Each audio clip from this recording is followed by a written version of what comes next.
of your civilization, your society that you're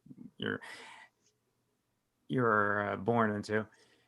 The idea is to be able to look and criticize at what you think, really the what you're thinking itself, criticizing how you think, criticize, not just why you think what you think, and that's very difficult to do. It's very difficult, but that is, I think, the essence of good philosophy, is to be able to criticize thinking, criticize how you think, criticize the content of your thinking. If you don't like the statute, or members of Congress don't like the statute, would you agree the answer is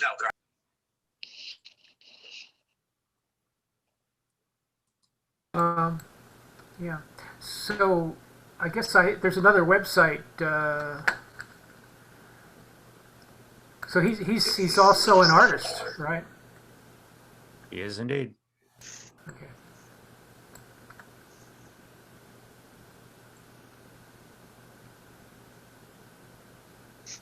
Oh, he has a book, Studies in Nihilism and Ideology.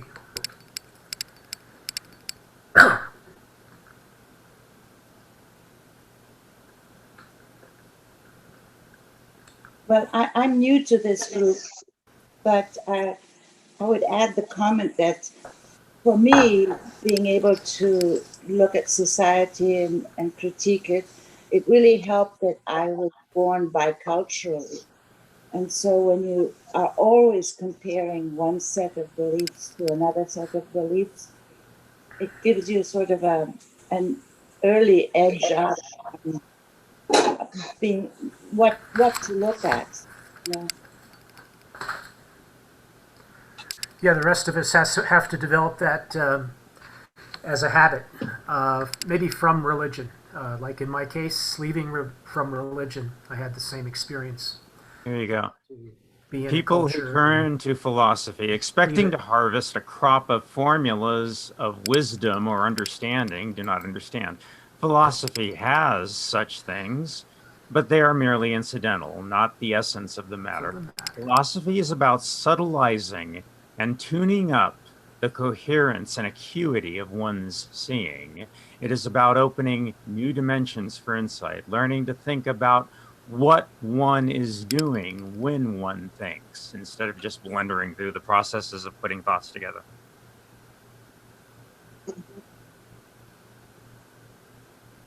What do you mean by, or what does he mean by what you are doing when you think? I think I have an idea about that. Okay, go ahead. I think it's tracing the activities of your mind. So in other words, we're not asleep when we think. So we're in a different state from sleep, and we think. We have different kinds of thinking, possibly, and just trying to decide, like what is it, like if I'm working, what kind of thinking am I doing when I'm working productively? What kind of thinking am I doing when I'm paying careful attention to someone else? What kind of thinking am I doing when I'm shopping or driving or any one of a number of activities? And are there any differences? Or being in the flow when you're doing something? Yeah, we launch an investigation, in other words. So it's called thinking about thinking, or they call it metaconsciousness. Right, metacognition. And it's very important to do. Thank you, David, for bringing it up, because all we know is what we know, which is everything that comes to our knowledge is already subjective. We really don't know if what we know has any correspondence to anything outside of us. And if to not even to not discuss this conception process, the idea of being embedded in a certain culture. And you mentioned that you are exposed to different cultures, and that's always good to be exposed, different language, different culture, different sites.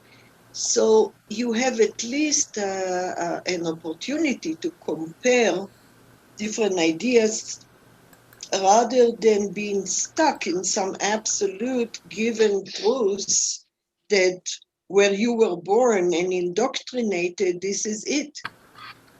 I had a very interesting experience when I was like about 5 or 6.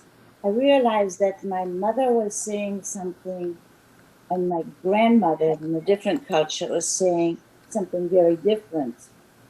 But both of them were telling the truth.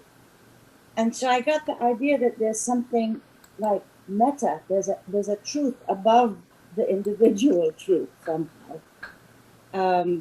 That people could both be telling the truth and it be very different. It meant that there was a concept called truth. Relativism. Of I have an interpretation of the quote.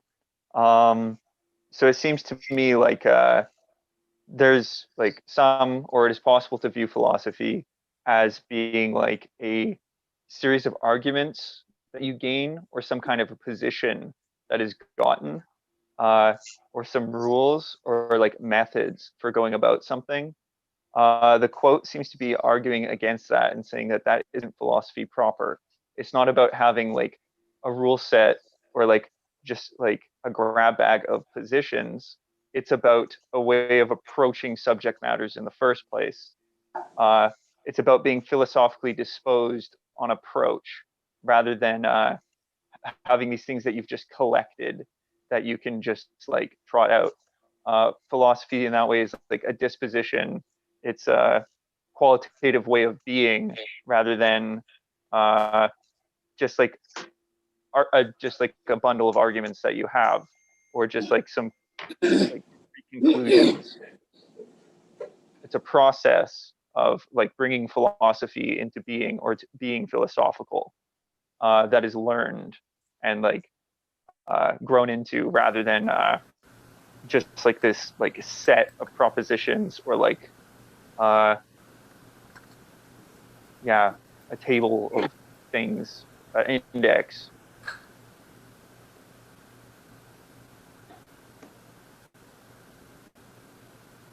Okay. Thanks, Right, Julian. yeah. That's good.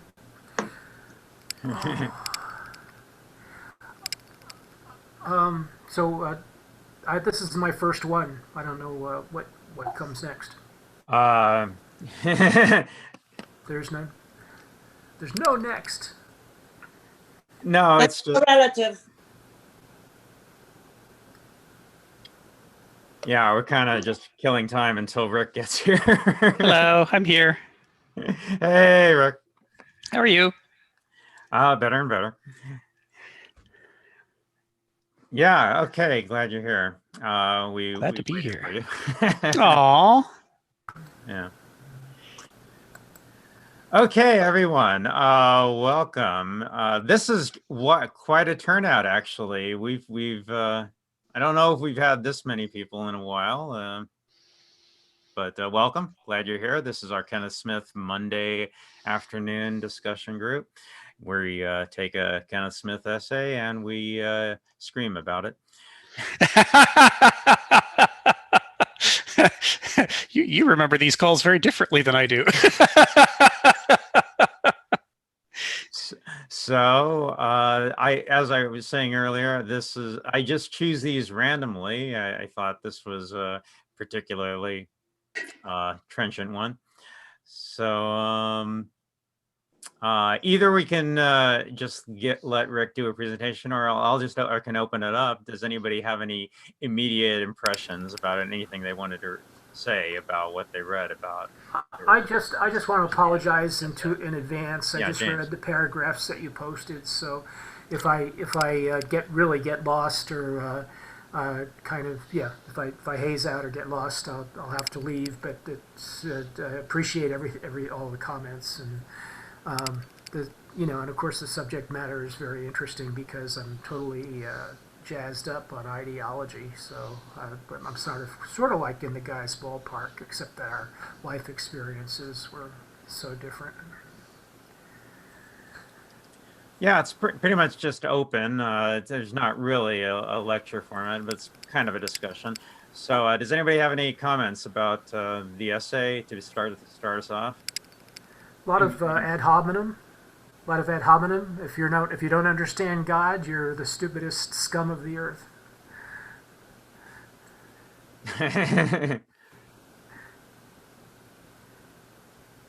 Well, I think, one of the things is that moderns are so used to being flattered that it's quite alarming for us when someone's critical.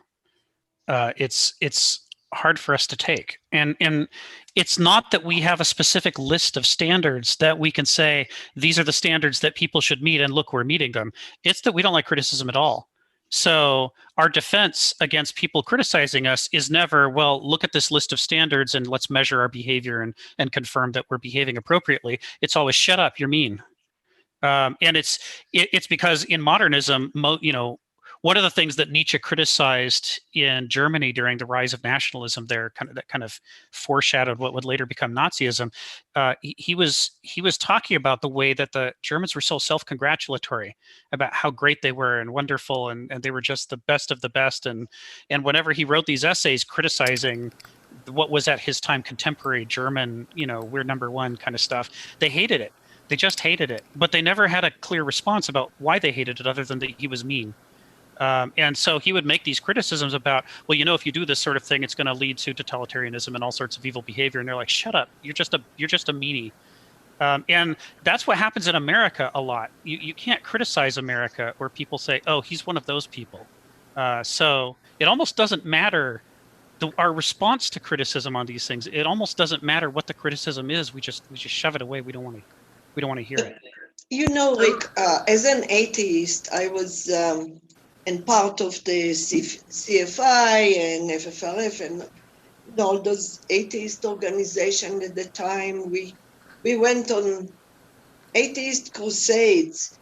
We got into a lot of debates with the pious or with the pretend pious. And you are right about nobody likes criticism because it's inherent in us. We all have this thing, ego, that we want to be right. We hate to be wrong about things. But at the same time, when in debates or in dialogues, we want to have dialogues and we want to have, if not change someone's ideas or perspective, at least get a little closer to them entertaining our position rather than stigmatize. I mean, atheists were more stigmatized than trans people at the time. So what I find is name calling, and Smith does use the word idiots, okay? Name calling and ad hominem, as James mentioned, not only don't reach the purpose of getting a little closer or at least being able to respect each other or respect us as humans, it further polarizes atheists from or those who the criticizers from the critique. Yes. And they dig their heels in the ground and it becomes a war. Yes. So it's not a question. I mean, you can still, I think critique should be honest and should be given and should be voiced and maybe loud. And personally, I do that.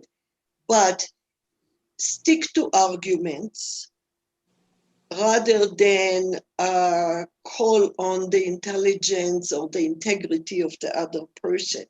The arguments can speak for themselves. It's all about genre and style. Sure. Yeah, one of the things that happens here is he uses this shorthand, like idiot in contemporary English is just an insult. It just means I don't like you, you're a bad person. But in, I don't know, every other essay, and I didn't catch whether he did it in this one or not, he takes it back to the Greek idiota, one's own.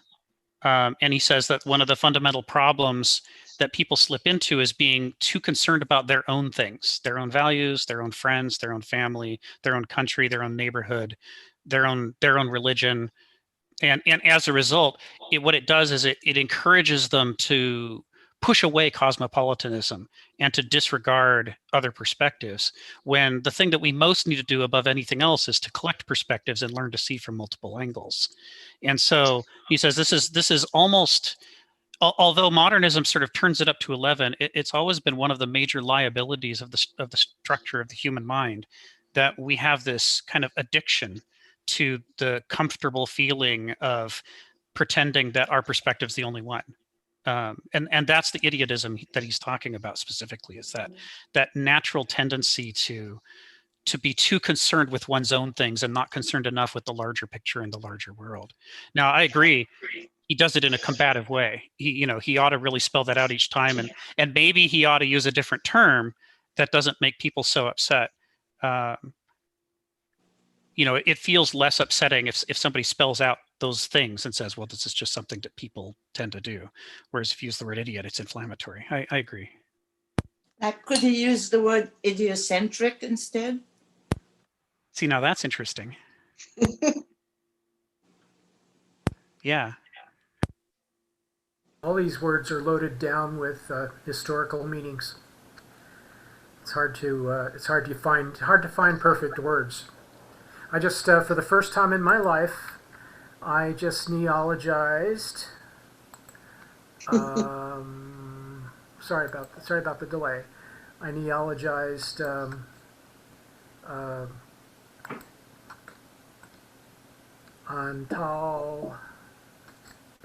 deontologization. There you go. Everybody, that's my word. I know it doesn't exist. I used it for the first time in the history of English. Deontologization. I found it in German. There's a German version. Deontologist. Say it again. Deontologization. Okay. Yeah. Taking something away from being. Like becoming. The sentence is that this assumes the deontologization of becoming. I was reading Nietzsche.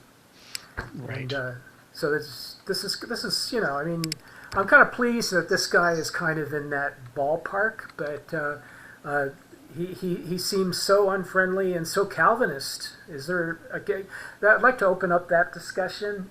Is this Calvinism? I don't think he's a fan of Calvinism.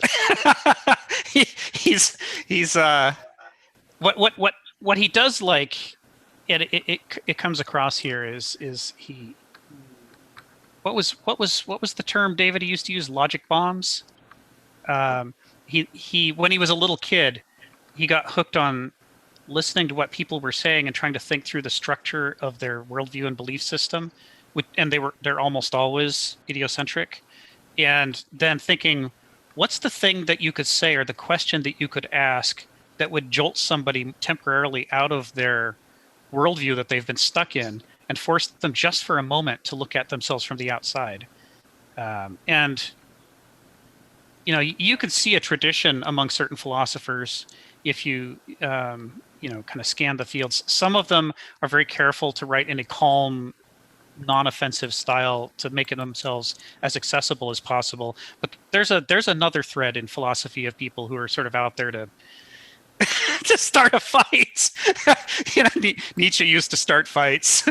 Marx used to start fights. There's others, and it's always quite startling if you've been reading one kind of philosopher and you pick up the next book and you turn to page 1, you're like, whoa, my God,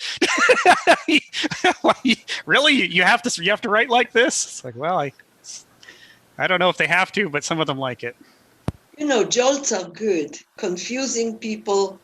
And giving little shocks, tolerable shocks, is very important to move us from one space, from a too comfortable zone to another, and to look outside. But when you start with the ego, with insulting somebody, they are going to respond to the jolt in a more conservative way rather than open themselves. Oh, this is something I should look at. I agree with Smith. I agree with his arguments completely. And because I agree, I don't take his insults. You know, it doesn't offend me. It gives me, I would admit, it gives me a little pleasure to throw darts at those he calls idiots. It's not that I don't agree with him. I just don't think strategically that works with the audience that we are trying to reach. That's all. But yeah. So do you want to, at any time you want to start talking about the meaning of this essay, I'd be probably intrigued by that.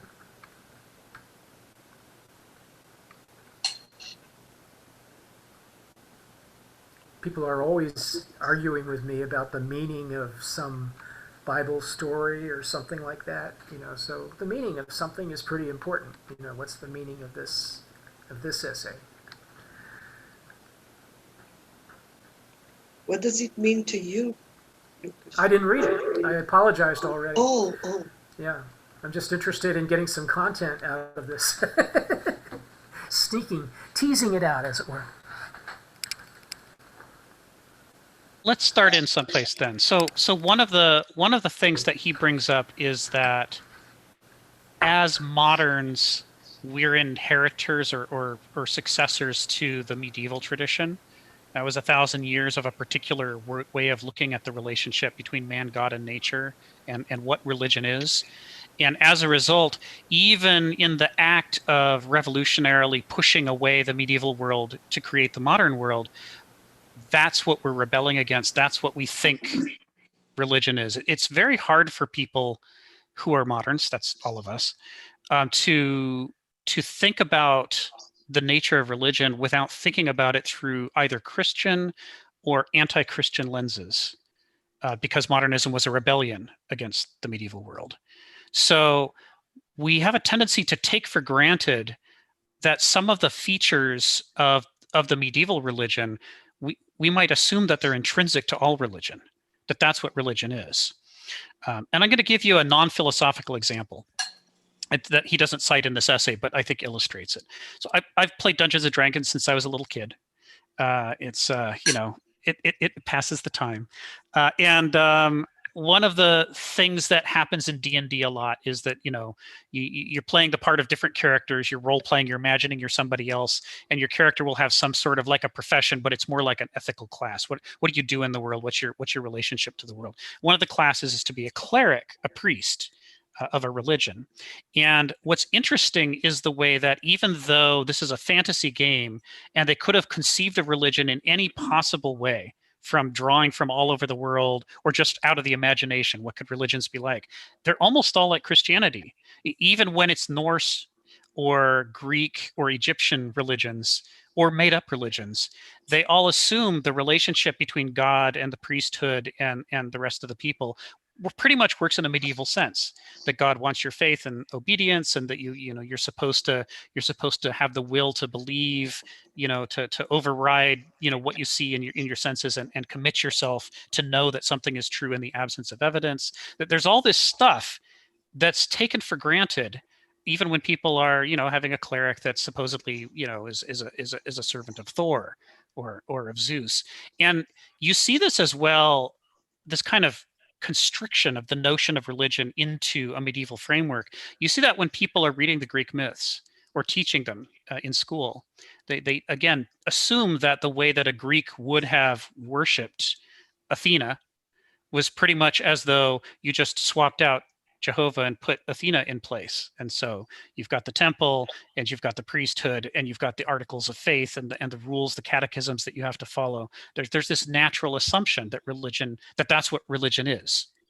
And so this is one of those examples where we wish we had an Archimedean standpoint, where we could step outside of our own culture and look at the world without the lenses and the filters and things that we're born with and acculturated with, to see what is the thing in itself. One of the things he's talking about here is that faith rather than being a staple of all religions, is specific to the medieval worldview. The faith was the revolution that Christianity used to overthrow the ancient world and to create the medieval epoch. The idea that you were supposed to disregard your senses and, you know, reach within yourself for this wellspring of capacity to believe was, according to Nietzsche, according to Smith and others, was not actually a feature of the ancient Greek religion, and perhaps not typically a feature of most polytheistic religions. Right. So, for example, if you went among the ancient Greeks and you tried to talk to seafarers about their faith in Poseidon, they'd think you were nuts. What do you mean faith? Look, it's an ocean. It's going to kill you if you don't learn its ways and pay attention and respect it properly, right? It's not, religion for them wasn't about believing over against evidence. It was about paying attention to the evidence to see what the big powers are in your life, and then not treating them as though you are abject and must throw yourself upon its mercy, but treating them as though you're trying to grow up and be an adult and navigate a very complicated world in which you have to learn how these big powers work because they're not going to watch out for you. Well, So, it gets complicated when you have a priesthood, yes, because I grew up in a time when Islam was much more liberal than it is today. yes, And we were taught that to have faith without understanding was useless. That you had to understand that God wouldn't accept your faith unless it proceeded with understanding. And then you could believe.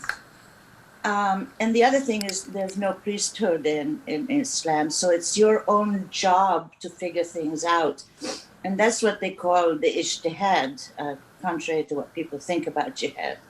It's the attempt to figure out who and what and how you're supposed to behave and all this sort of stuff that comes now in the name of religion.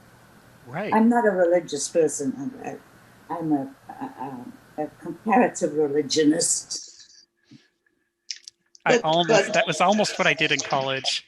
I almost did comparative religion. I'm a psychologist, but I just love the different myths. To me, they're all myths, including psychoanalysis. Sure, but you know what you just said is potent. I mean, let's think about that for a second, because how many Americans assume that Islam works the same way Christianity does?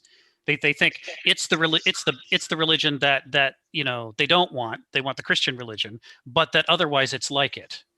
And the idea that the priesthood doesn't play that kind of role in Islam the way that it does in Christianity, I think is unthinkable to most Christian Americans. They just never occurred to them to ask, because they take it for granted. It must be like that. That's what a religion is, right? However, there are some differences among the three monotheistic Abrahamic religions in terms of the hierarchy, or how many, like in Hasidic Judaism in Eastern Europe, because of the decentralization of the community, there was a personal relationship between God and a Jew, versus in Orthodox Jewry, it is like almost like in Catholicism, you know, a large pyramid of hierarchical pyramid mediating. But in all of them, you have, you know, an authoritarian structure that goes through the priest or the prophet. The priest is more the administrator, and the prophet is more the spiritual messenger of words God. But there is always an authoritarian kind of way that you, authoritarian in terms of submitting to power, regardless of whether you really completely, if it reflects who you are, if you completely agree with it. I'm not sure that understanding in any. I mean, Judaism also kind of encourages inquiry and questioning, but there is a limit, you know, and the limit is very clear. And in Catholicism, doubt is a sin even. So, or in some other, I'm not familiar with all the variety of Christian religions. Well, who is? There's so many. Yeah, but there is polytheism is, you talked about the Greek mythos, but all polytheistic and animistic religions had a closer touch with nature. So with the senses, like you discussed the relationship to the senses, things, Poseidon has to do with what we know about the sea and so, but there is another element that makes it more humane, in my opinion, and that is the decentralization of power. Yes. And Did you in say that word again? Decentralization. Oh, decentralization. Sorry. of power. Hmm. Monotheism is about not only the absolutism of power, only one single God, although it has different there is the Trinity in Christianity, but there is one God that's omnipotent, and it's also abstract, it's invisible, it's unreachable. So it makes it so far from human access that all you have is blind faith. You just have to accept it because you can't touch it, you don't sense it, it's remote. And in that way, it's very inhumane. Yeah, it's interesting to look at this. Judaism's an interesting example because the relationship of the Jews to the Torah is so different from the relationship of a fundamentalist Christian, as just to pick one example of Christianity, to the Old Testament. So, from a fundamentalist perspective, it's all scripture, it's all sacred, it's all inspired by God and protected by God, so that as it's translated over the years, there can't be any deviations from God's intentions. And as a result, it means it's all true at the same time. So a fundamentalist Christian could read the Old Testament and pick out commandments from different places in the Old Testament and assume that they were all binding upon them at the same time. These are all true. God wants us to do all of these things. And to be a perfect Christian in that fundamentalist sense, you'd have to learn all of those rules and follow all of them, in the spirit of the New Testament. But a Jew's relationship to the Torah is very different. They see the Torah as a history of successions of deals with God. There are different covenants over time. And there were also covenants that only applied to some people, like the priesthood, and not others. And so the priests had to follow certain rules during certain periods. But if you're not a priest or you're not in that period, then those rules don't apply to you anymore. And so part of the Torah is read as binding on what we should do now, but part of the Torah is read as history of what used to be binding in the past or for some other people. This kind of ability to think in nuance, some things are true at different times but might not be true now, is a completely different relationship to the same text as a fundamentalist Christian would have. And completely different from the imperative in Islam to submit to the will of God. So you don't get to argue like you do in Judaism, the stiff-necked, arrogant people. You don't get to do that. You are God's slave, the notion of rabbinical students arguing with each other about what does this passage mean and does it apply? I guess the imams could argue with each other, but not with God. Right. Yeah. Whereas sometimes Jews are allowed to argue with God. That's true too, right? That's another feature of Judaism. And so it's always weird when you hear Americans in particular talk about the Judeo-Christian moral system. And they never understand. I don't know if the Jews would agree with you that you're following the same ethical system they are. Certainly your relationship to God is different. Your relationship to the text, even though it's the same words, is different. It's all different. But if you stay within a single premise of religion, If you've only been raised within one premise, it's very easy to project the assumptions of that premise onto all other religions and assume they work the same way. You know what I mean? That's part of what Smith's, the reason I went into this kind of length about this is that part of what he's trying to do in this essay is to separate the idea of religion and the idea of Christianity, which for us is hard to do because our notion of what religion is so Christianized. We assume that, you know, all religions must be like that. And he's trying to say, no, what if instead we treat Christianity as a religion, a specific religion, many of whose tenets, no matter how fiercely believed, are nevertheless distinctive only of that one religion. And then what could we say about it ethically once we disengage it? And part of the reason that's useful is that there's a tradition among Western atheists in rebelling against Christianity of asserting that all religion must be bad, therefore, because they had a bad experience with this particular flavor of religion, and that they have bought the premise that all other religions are the same way, that they too depend on faith, that they too are hierarchical authoritarian structures. And it's part of what gives people conniptions when they're then trying to understand, well, how is Buddhism a religion, or Confucianism, or Taoism? You know, we get tripped up a lot because we want the notion of religion unconsciously. You know, we've been trained to want the notion of religion to be inextricable from these core issues of Christianity. But if you separate them, then it gets harder to say whether religion is a good thing or a bad thing or what have you.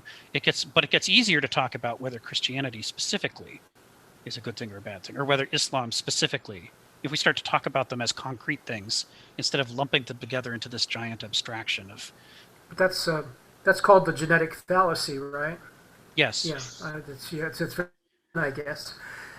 Anyone who's trained in the fallacies, that trained themselves in the fallacies, knows it. Anyone who's read some Aristotle probably has a clue too. Yeah. So James, you said you only read the opening paragraphs, but I mean, I think even in the opening paragraphs, just the blurb in the at the meetup. That's what I'm saying. Yeah. Yeah, those David extracted those from it, and I think you can see even just in those paragraphs what I'm talking about. You can see Smith starting to do it and saying, well, you know, what if faith isn't inherent to religion? What if that's a Christian thing specifically, and we could criticize Christianity about that? I was reading, but my reading is very limited. When I see stuff like some of the prose that he uses, I just skip from insult to insult.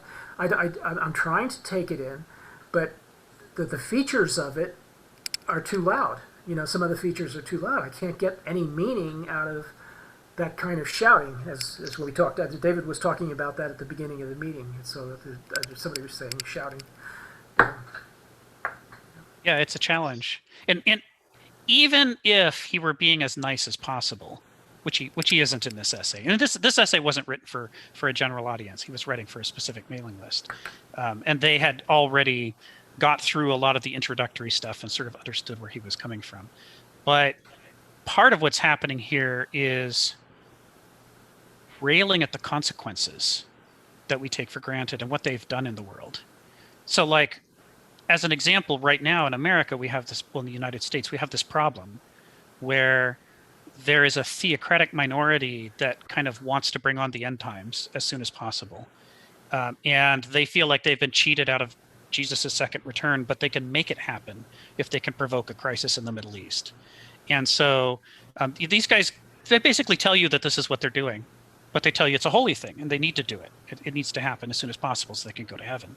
And they raise their kids to join the military and join police forces so that they'll be in a position to help escalate things towards, you know, Armageddon when that's supposed to happen. And the red cow has arrived.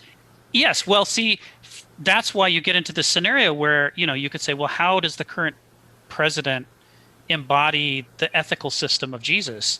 But this particular splinter group within Christianity would say, well, that's not what we want, right? They don't want Jesus as an example for us to follow behaviorally. They want to bring on the end times and you know, get to heaven. They want to end this sinful world and move on. And so for them, it doesn't matter how flawed the vessel is, which is the terminology they use, as long as he's God's chosen instrument for getting us to the end times, as they talk about in Revelations, then it's a holy thing and a sacred thing, and they have to fight with all their will to dominate everybody else and make it happen, because they're trying to make God's will happen on earth. Now what's built into all of this is the notion that they shouldn't question it, right? That faith is enough. It's enough to believe as hard as they can and then to act strictly in accordance with that belief. That notion of faith as the centerpiece of God's will is inextricable from the behavior that we see in the world around us, where they're running around trying to strip away gay rights and set up militaristic confrontations. There's a direct relationship. And so a lot of the anger that you're seeing in an essay like this is coming because this is not one of his essays where he lays out what his system is and how it works and what different philosophers have said. This is one of the essays where he's trying to criticize really difficult, painful consequences in the world around us right now, and just how much damage it's doing, that we just sort of keep not confronting these core issues and letting them play out in the world, and have their way on us and on children and on nature. But Rick, the effects of religions go throughout all the history as far as humans remember it.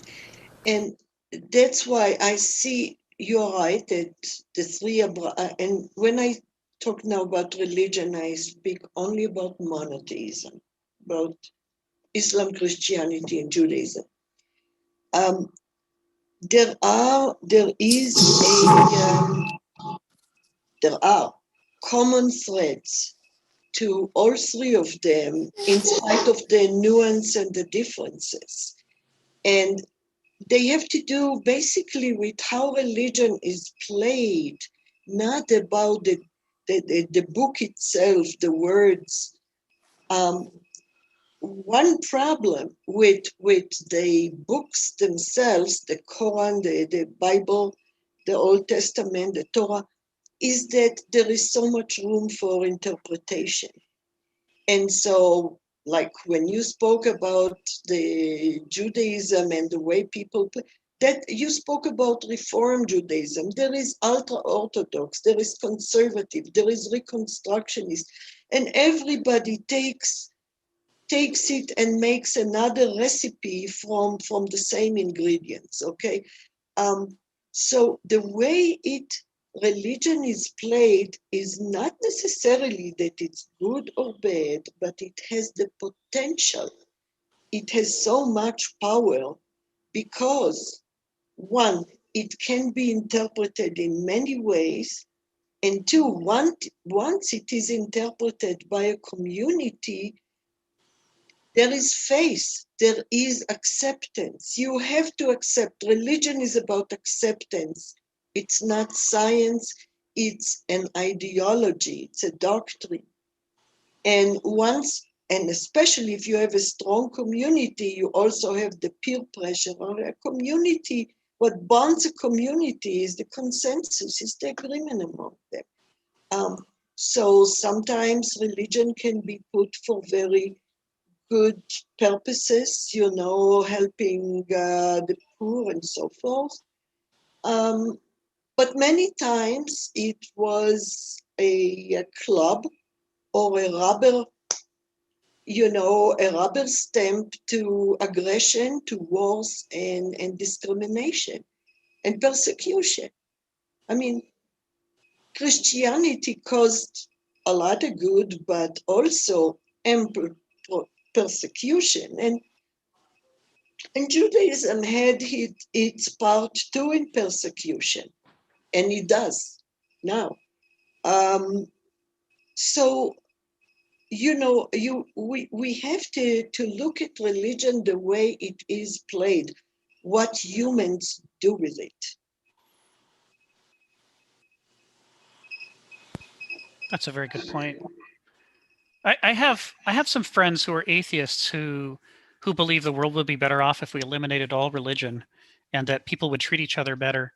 And one of the examples I like to raise is Dr. Martin Luther King Jr., for whom his work on civil rights to end racist terrorism in America and get us to treat each other well was just 100% grounded in his religion.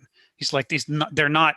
It was never two features of him side by side. They were inextricable. Every time he talked about why we should be kind to each other, he would go back to his religion and cite verses and talk about the ethical systems that are described in there. And what that demonstrates, you could also put up Torquemada as a counterexample, but what it demonstrates is what you're saying, that to generalize about a religion is very challenging, because different people can, through a complete commitment to the religion, nevertheless arrive at radically different behavior from each other that's nevertheless clearly informed completely by that religion, where it's, the religion led both of these people to do both of these things, even though the value systems are antagonistic to each other. But Rick, we can generalize Like one you. thing about religion, and that's go back to how David started the whole thing, is about critiquing.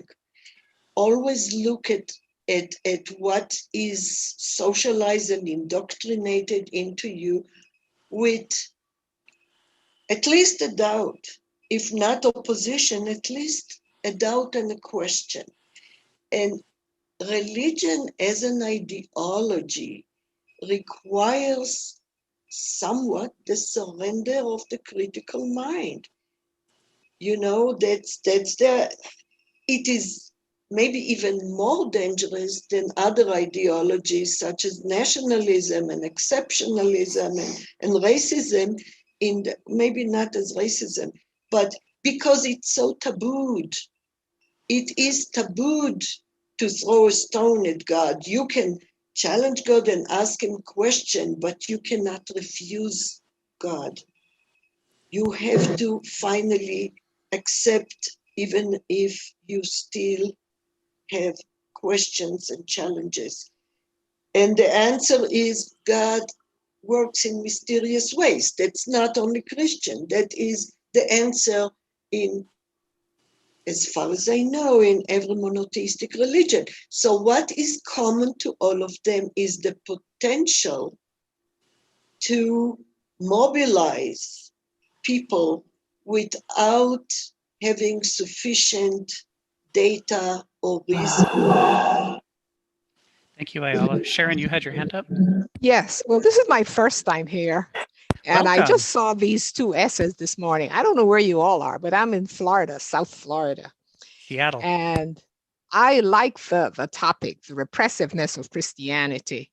And unfortunately, I've only got through part one. But I like the way Kenneth Smith dealt with the topic, because religion is multifaceted. And I would say yes, Christianity is repressive, because religion in general, and I want to piggyback on what Ayala was saying, is a political tool. Go back and look at the history. It's the way they control the people, particularly the poor among us.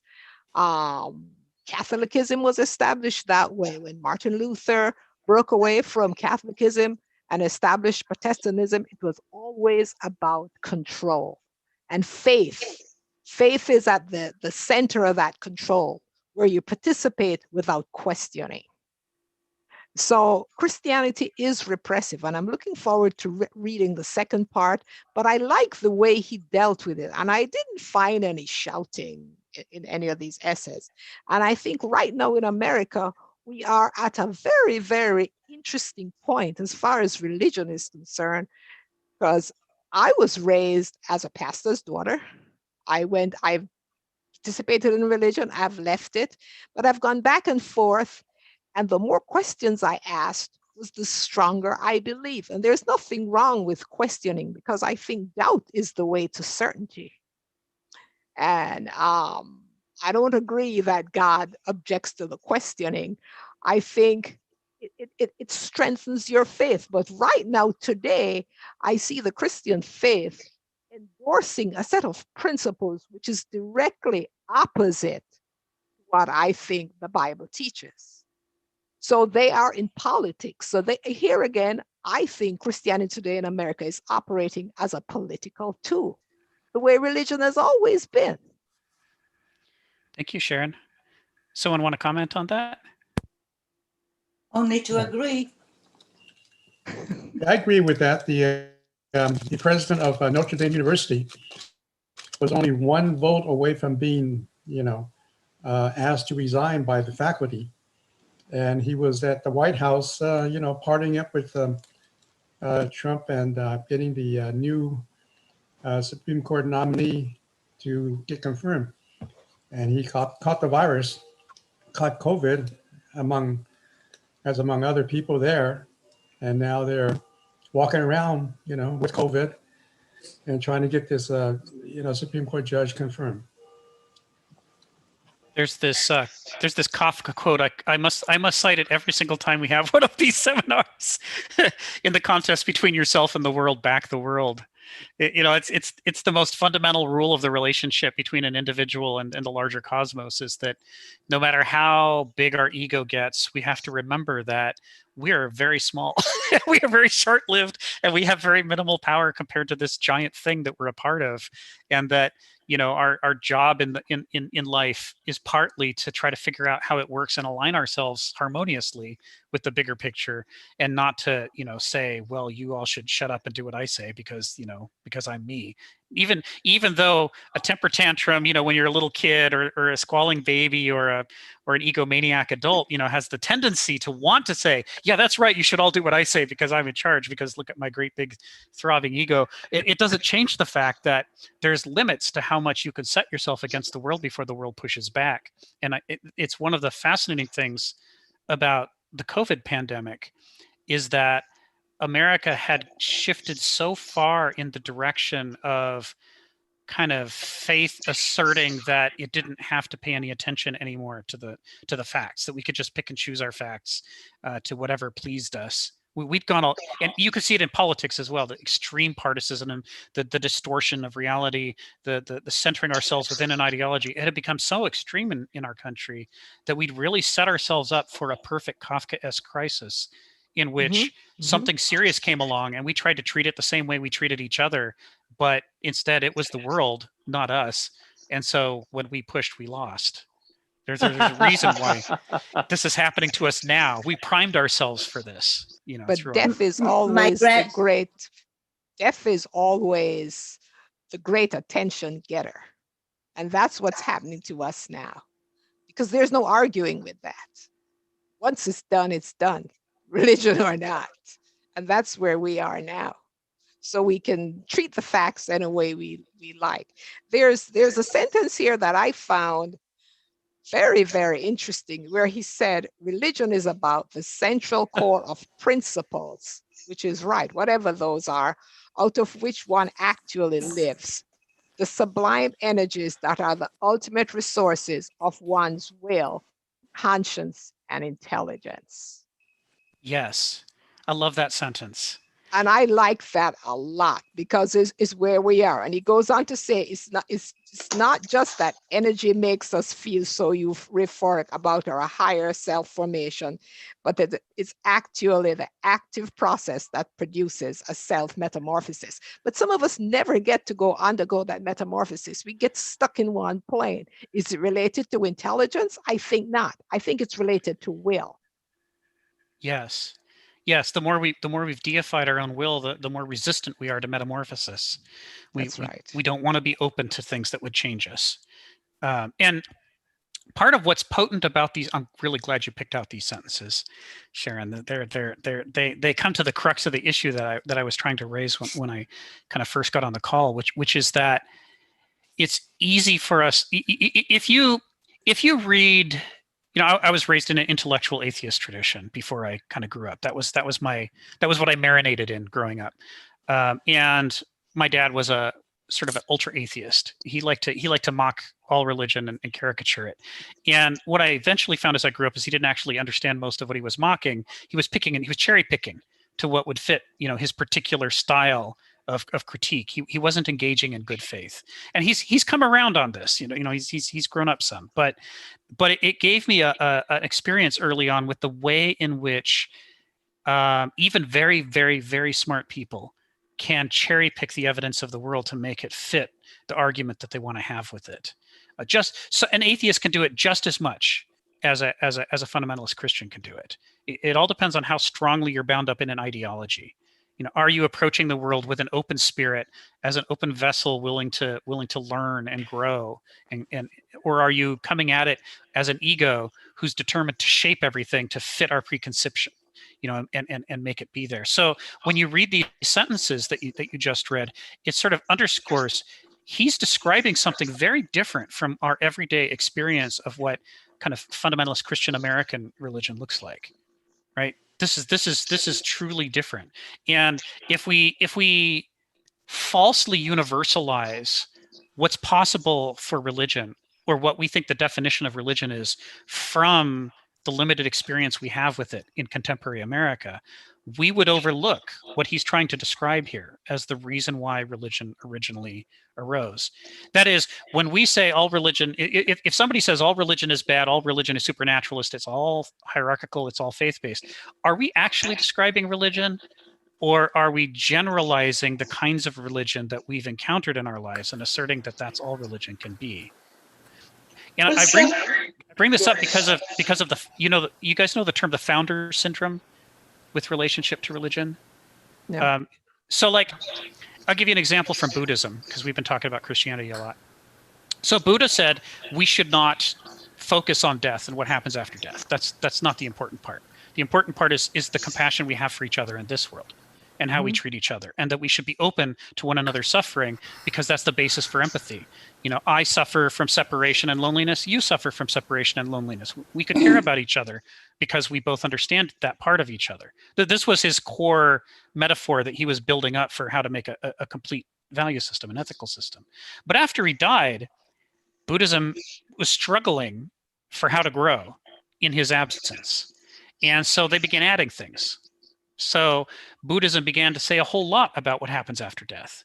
In fact, there became an enormous body of written material was developed to say, what the Buddhist faith says occurs after death, and what happens next, and so forth. None of which Buddha himself would have advocated, right? And so there's this diremption. We see the same thing with Jesus and Christianity. How many things that Jesus said are observed more in the breach than in the way that people live? And how many of the things that have become mainstays of Christianity are things Jesus himself would have gone, what the heck are you talking about? So founder syndrome is this scenario where, somebody who's ultra compassionate, who sees things about the world and how to make the world a better place, and sets out on a mission to teach people and educate people, can start a movement that can fairly quickly, after he's gone or she's gone, turn into a completely different movement that goes in a completely different direction, until there's such an enormous gap that, the founder himself would not have been recognized as a faithful member of the religion thereafter. Right, Rick, and can I echo on some of the things that you offered? First of all, people do differ. Some have rigid minds, some have more open mind, but nobody is a blank slate. So we are all coming, when we make when we start with a full sentence, we come from a certain paradigm that already exists, and we cannot see it.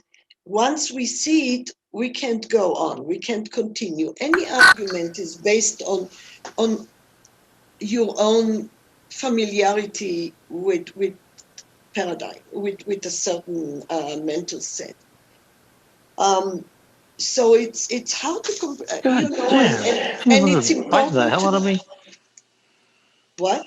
Sorry, Brian, you weren't on mute there. Anyway, you talked before about how small we are a part of this world, and I think that's one of the motivation for religion as a community. If we take the component of religion as not just ideology, but basically being a community, it's the separateness. In monotheism, the separation between a person and the deity and God. And that's kind of Western religious characteristic that ironically pushes people to blend in or to enmesh in a certain community and which draws people to religion, to another, to a bunch of other, or I would call it to herd kind of affiliation psychology, because the smaller you feel, the more empowering it is to belong to a strong, big group or category. Eric Fromm writes about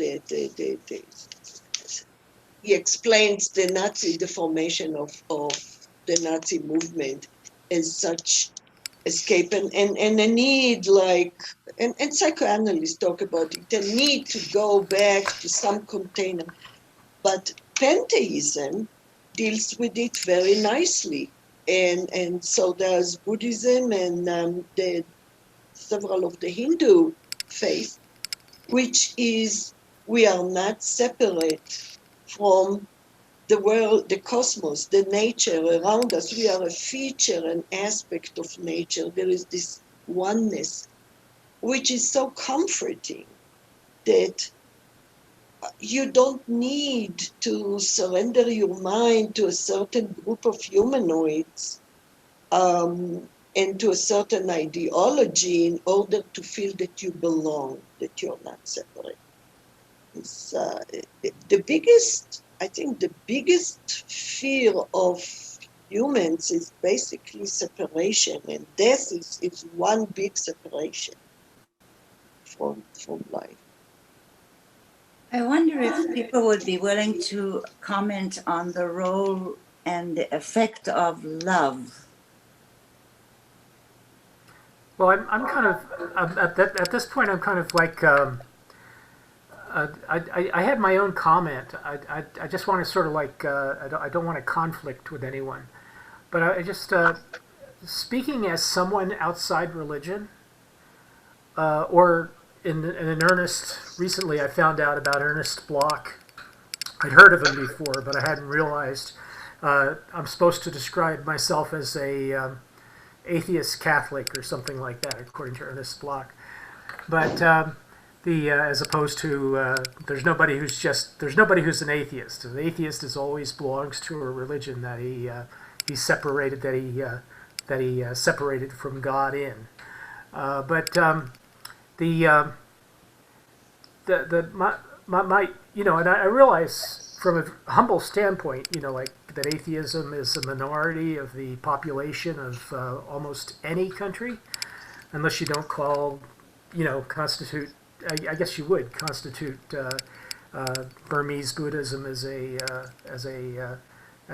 religion. So everything is kind of like a religion, except for maybe China. China and Korea are somewhat don't have a state religion. So and there's probably some other countries, but the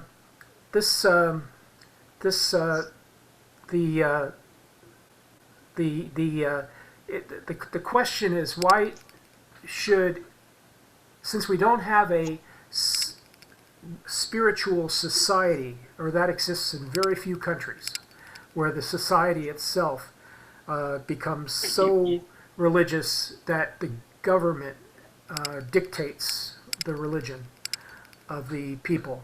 So if we don't live in that kind of society, why should we care so much from any philosophical point of view about religion?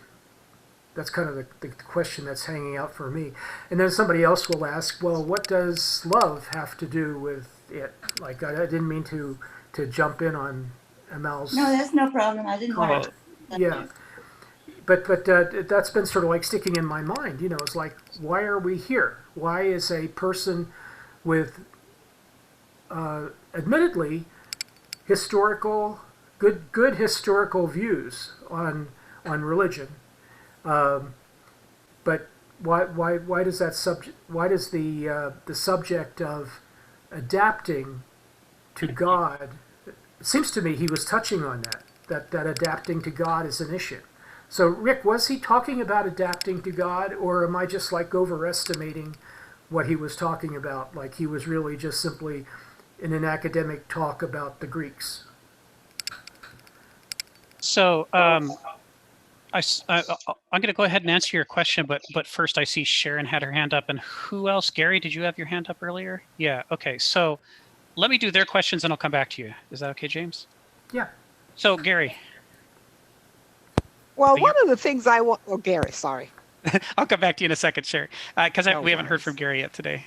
Well, this isn't as much a question, but kind of one of my experiences being brought up religious and then walking away, even as family has continued to believe. And my largest one was the loss aversion, and a part of it was the time invested in religion.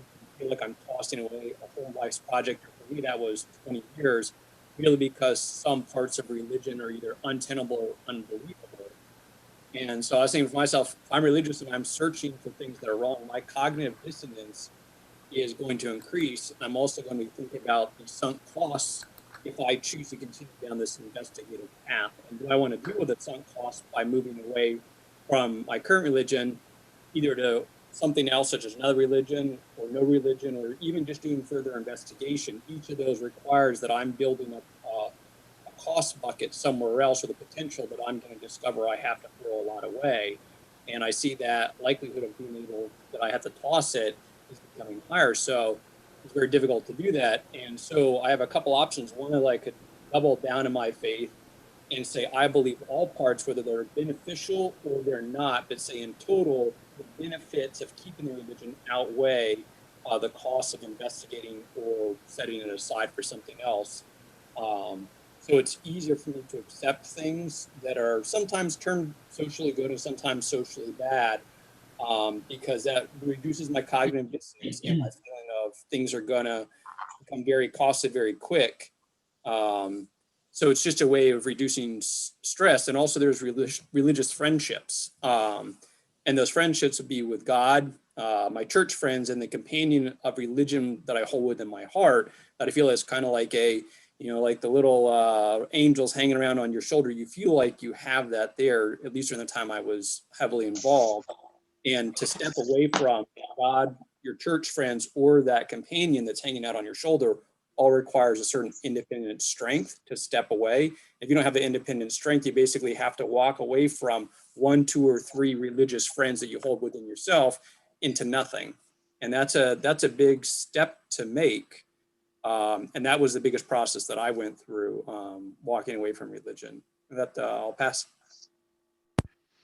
Thank you, I Gary. suppose it's different from anyone that has to pass through that process. Your comment made me reflect on my experience. It started when I was 12, and I discovered that my family had abandoned me and my church. So it wasn't that they became atheist all of a sudden. It's just that I could see that there was no interest in the family and religion. So here I was, a religious young man of 12 or 14 years, and I had to work out. It took me probably 2 years, from 12 to 14, before I began to do independent research, read some books on the subject, try to figure out what had really happened when they kind of abandoned me and the church together. And they didn't suddenly become atheists. They had just simply switched lifestyles from raising their second family in religion back to their pre-second family lifestyle in California, where they had not been particularly religious. So in other words, they were sort of like just moving back from one social environment to another, and then felt a lack of pressure to stay inside Catholicism. So that's what happened to me, which was very, I realized, very peculiar. So, and I know a lot of people suffer during the transition. So I really respect you, Gary, for what happened. Sharon?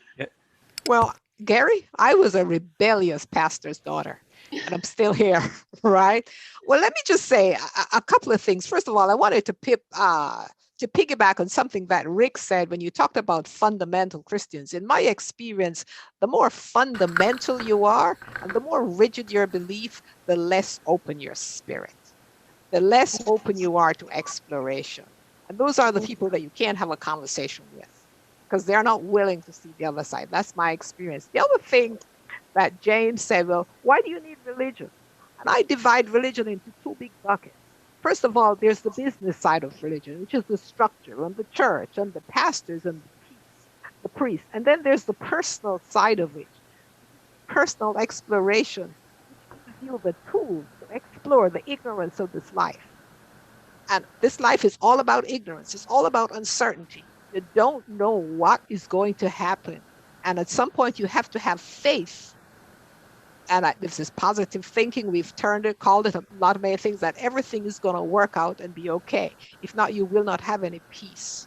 So on the personal side of religion, it's about establishing a relationship with whichever deity you choose. But it's a navigating tool. So I see religion in two big buckets: the business side of it and the personal side of it. Of course, I'm not a philosophical student, as you can tell. I'm a very practical person, and I'm here because I want to learn more about philosophy and how philosophers interpret life. So I'm Sharon, kind of. Oh, sorry. I was just going to say, philosophy is smooth. You might want to follow that path.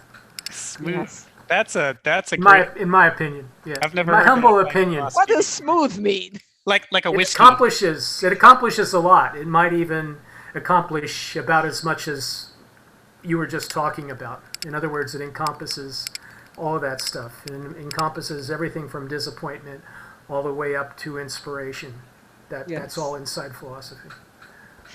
Hey, Dowdy, you were going to say something, yeah? Oh yeah. So I'm kind of curious. So we had great conversation, by the way. But the idea of faith, as somebody who just absolutely loves Kierkegaard, and it seems like that's all he talks about. It's really interesting to hear Kenneth Smith's idea.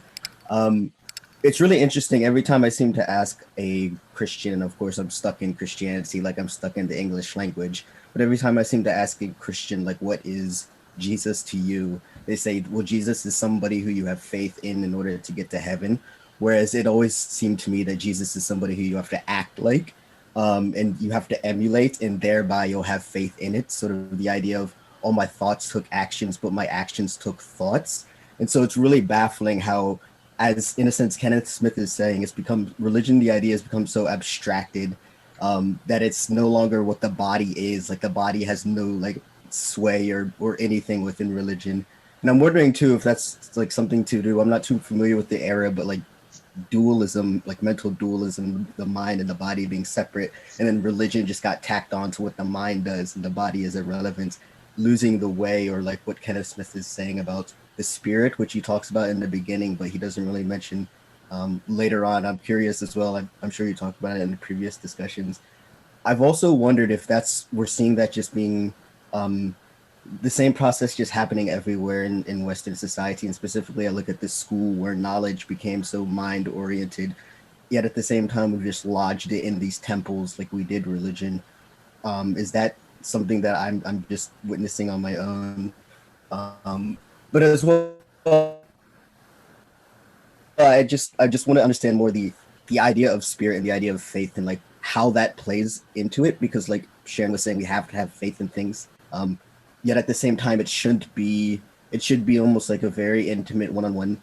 Who cares about what religion or God has to say about it? In that role. Also, to answer your question, because the last thing, James, that I wanted to say, one of the reasons that I love studying religion and even theology is just like how historically it has shaped our society. So, and I think it plays one of the most vital roles in where we are. So just by that practical sense, like without Christianity, things would have looked much different, without monotheism, etc. So just like that, in that way, we need to understand it. Like we need to understand the history of the English language or whatever, what have you. Yeah, certainly, Dowdy. Being raised by a particular flavor of atheist, the way that I was, meant that I didn't understand anybody around me. I mean, like I didn't know why people did the things they did or why they reacted the way they reacted. It was like when you if you have autistic friends who talk about the difficulty of reading emotions and intent on other people's faces, and that people misunderstand them all the time because they think that they're doing something for a reason, when the reason that they're doing something is that they don't know why the other person just said what they said or what they want from them. That was what it was like for me growing up, not being educated in religion.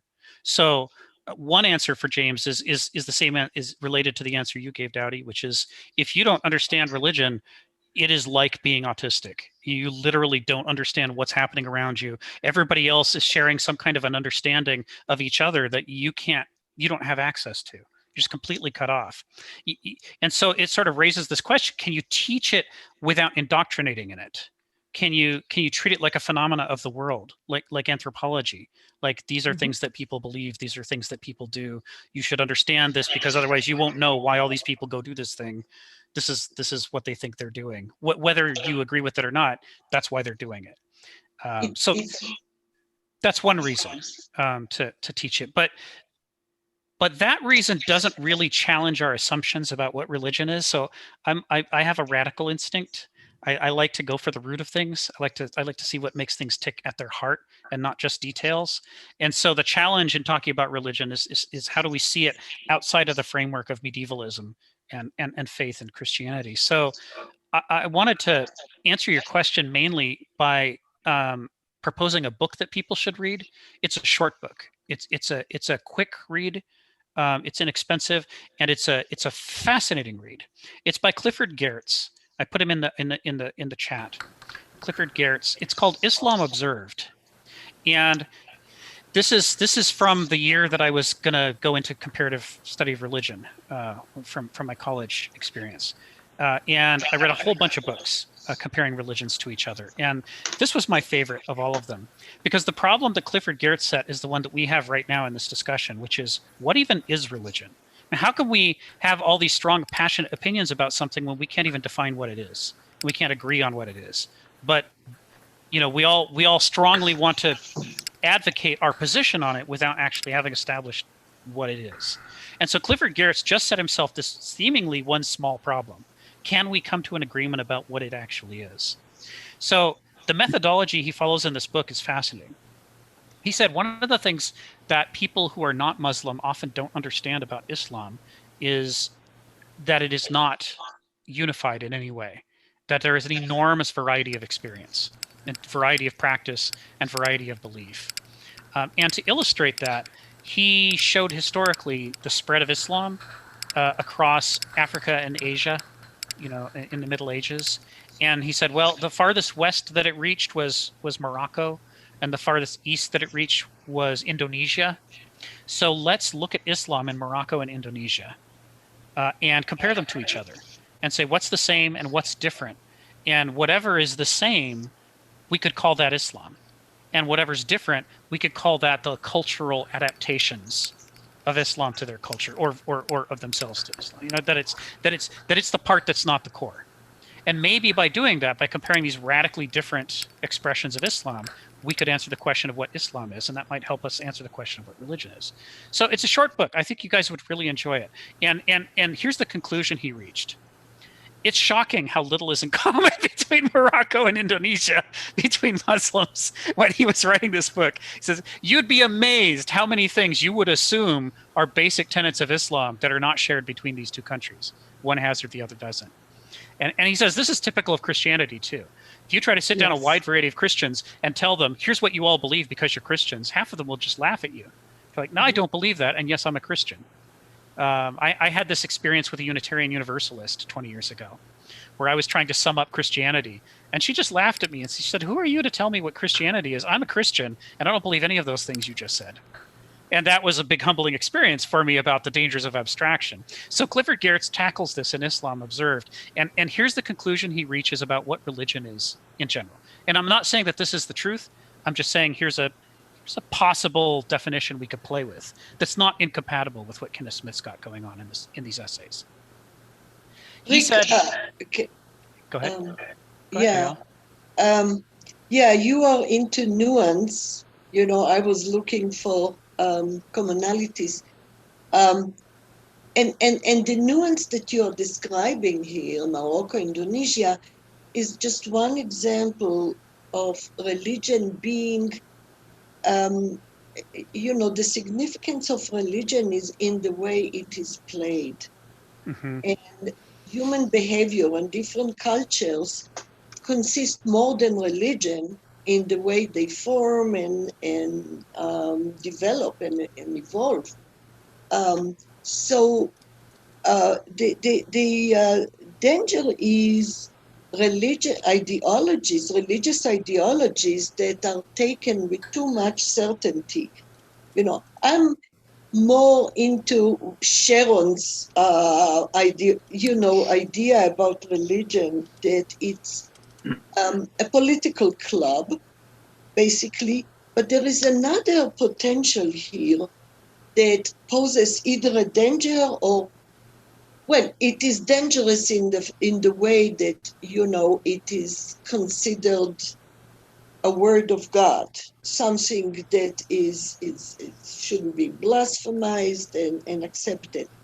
And that is, religion defines, at least monotheism defines what's right and wrong for us, defines morality. And my atheism evolved. It started with autism, like yours, autistic uh, puzzlement about how Abraham could put his only son there had him collect some wood and prepare the fire to burn him as a gift for God. But it became more a understanding that these rights and wrongs that religion is not offering, it is commanding it. Those are commandments. Those are, you have to. And Martin Luther King took from it the human rights idea, but slavery in the Old Testament was the right thing. They were boundaries. They gave boundaries how much you can exploit a slave. But sure, a slave is there to exploit, especially if he's from a different faith or a different tribe. So,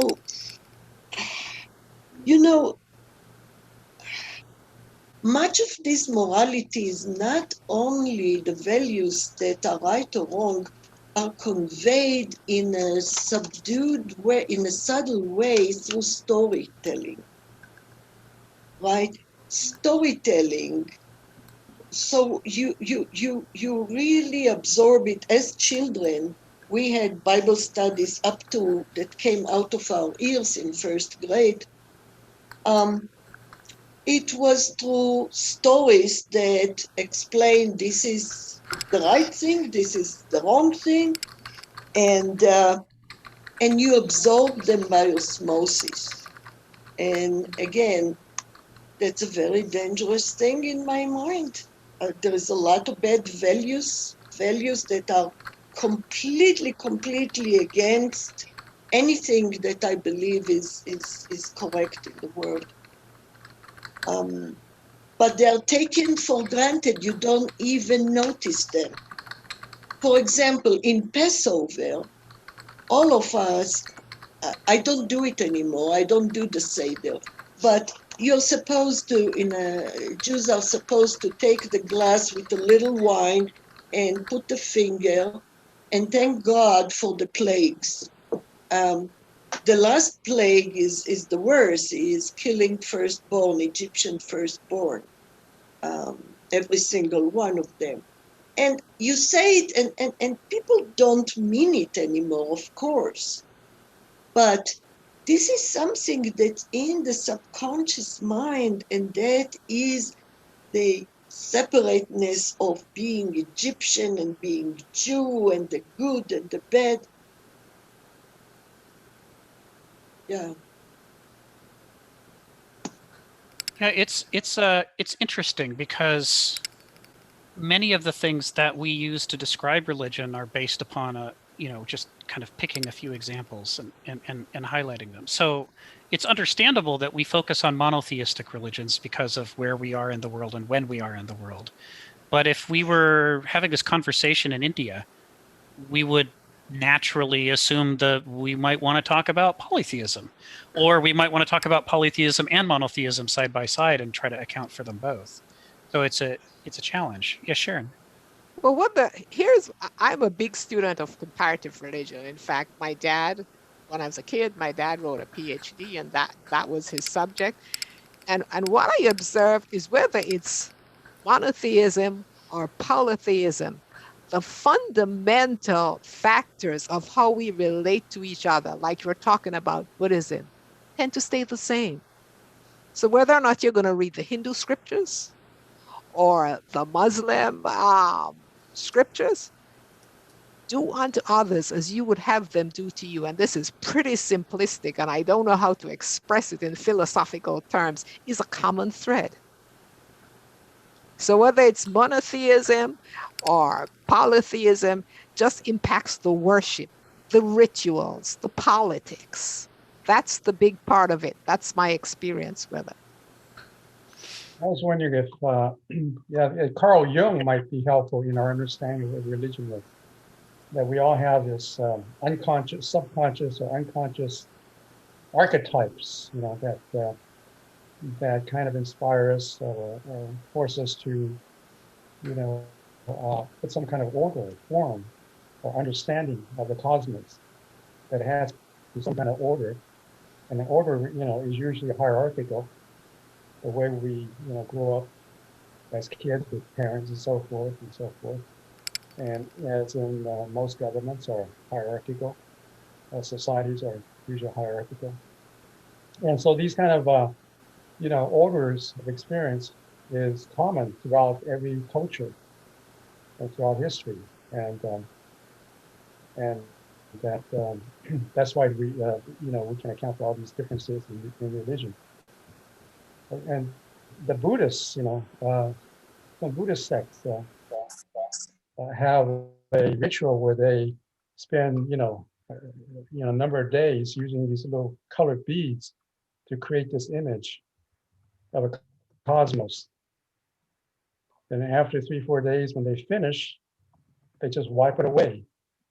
Mandala. And that's that's right, the mandala. So that the cosmos that you create is not static. It's always changing.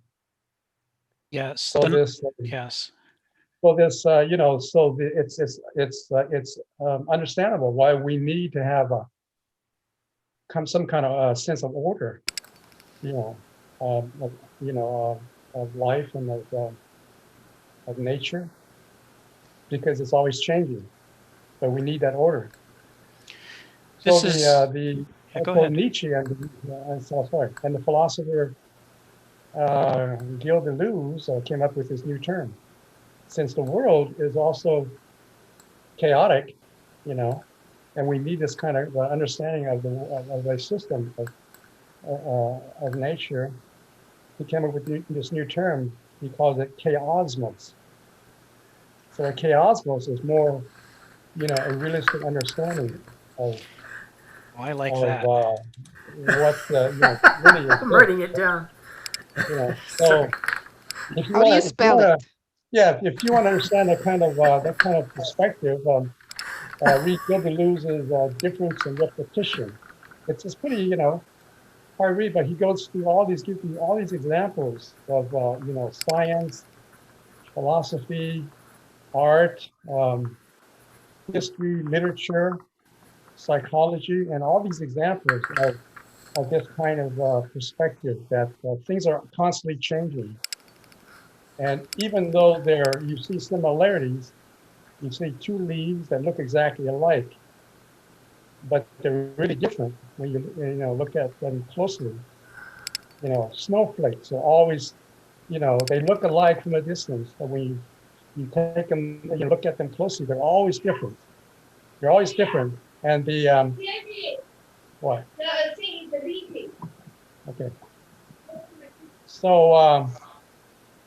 So I thought maybe Carl Jung might have helped us understand what religions are.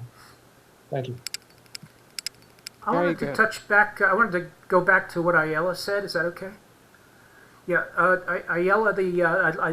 I was thinking about that same subject recently, which I guess in Jewish culture is called the Passover, but the separation or the schism between Egyptian culture and the Jewish culture or the slave culture, if you will.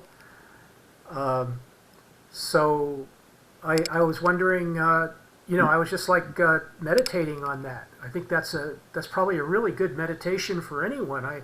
I missed that when I was small because I didn't grow up in a Jewish household, so I didn't. So it just happened to me once I became mature that this appeared to me like, wow, this is a big issue. What does this have to do with what we now call monotheism? Where did monotheism really start, and did it occur inside the context of ancient Egypt? Usually, it's explained as Zoroastrianism morphs into Judaism or something like that, which is a little bit, and it's probably a little bit. I don't know if it's as nebulous as it feels from that standpoint. So it seems a lot more real to me when you consider the fact that Jews actually lived in Egypt. So what does that possibly have to do with everything else? Christianity in the Middle Ages and whatever else we're talking about. Are you talking history? Historically? I'm talking about faith. No. Where does faith come from? Does faith really come from like a desire to reach the infinite, or a need for a higher power because that comes from the confusion of life or nature or whatever? Or does it actually come historically, does it actually come from a time and a place in a culture which was really quite different from monotheistic culture? I guess my question is, when you talk about Jews being in Egypt, are you talking about that metaphorically or historically? Because historically, there's no evidence that there was a whole bunch of Jews in Egypt that then left during the Moses time. You don't believe in books. You don't believe in books. Hebrews. It's in the Bible. It says that. I'm asking you if you believe in books or not. Go ahead. I mean, any answer you want is fine. I'm just saying, do you believe in books? Well, but see, this is what's interesting about Amal's response is most Americans know that the Jews were in bondage in Egypt, and yet archaeologists can't find evidence of it. Zero evidence. That whole thing that we've all learned and that we all know, and we think that's what Egypt was like, and that's what we think it was like to be Jewish. As far as we can tell, it's a fiction. Absolutely. Well, it's just the difference between knowledge and belief. I was going to say, even if you read conservative Catholic tracts on Old Testament interpretation, they say that the number of Jews that supposedly left the enslavement time is larger than the entire population of Israel in its largest phase. So even the wannabe literalists recognize that these are stories that the coach tells the team during times of crisis in order to boost morale. Go team. So I mean, that's the function of war mythology, is to keep spirits high and to keep the god vehement and angry. So you want an angry God, you want to kill not only the men, but the women and the children and the animals, and you burn all the plants. So it's very violent, and it doesn't recognize the humanity of the other gods. Unlike the Greek mythology, where the gods even take their own people to task for not being humane enough. Yahweh doesn't do that. But those were difficult. On the topic of monotheism, the Jews were polytheistic. Mm-hmm. Yahweh was a minor war deity that they got from the Canaanites. Right. So there was polytheism for a long time. I'm a little. That brings me back. I was just going to say, that brings me back to my original question. Why do we care about somebody else's gods? I mean, I can give respect to any person. I can treat any neighbor as myself. Why do we care about their gods? That's right. James, I want to address your previous question about the roots of Judaism, or what happened really between. There were no Jews at that time. They called them Hebrews.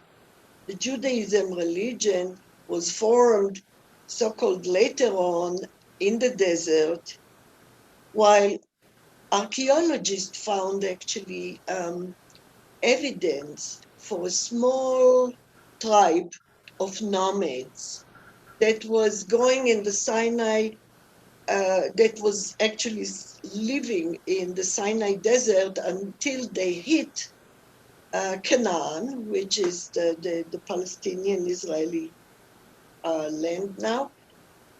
And at that time, so-called, there was a lunatic named Moses that came from, saw a burning bush and brought, the commandments. And so the story goes, as he came down after a long absence on the mount, he came down and he saw the tribe being so frustrated and so much in uncertainty, not knowing where the leader is or whether he still is, that they went to another deity, and that was the golden calf. They made the golden calf because they're polytheistic. That's right. And he reacted very violently, and he and his disciples killed, apparently they said 3,000 people. I don't know if they were even 3,000, but 3,000 people who worshipped the wrong deity.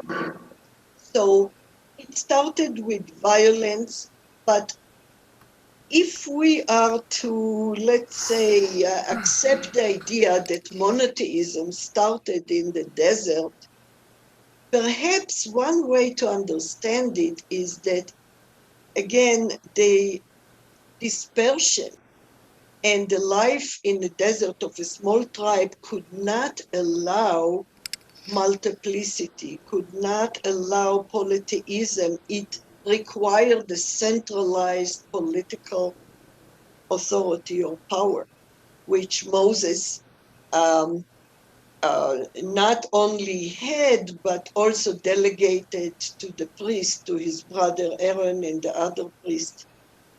He was a tyrant, actually. He didn't like criticism. But, all of it is a story.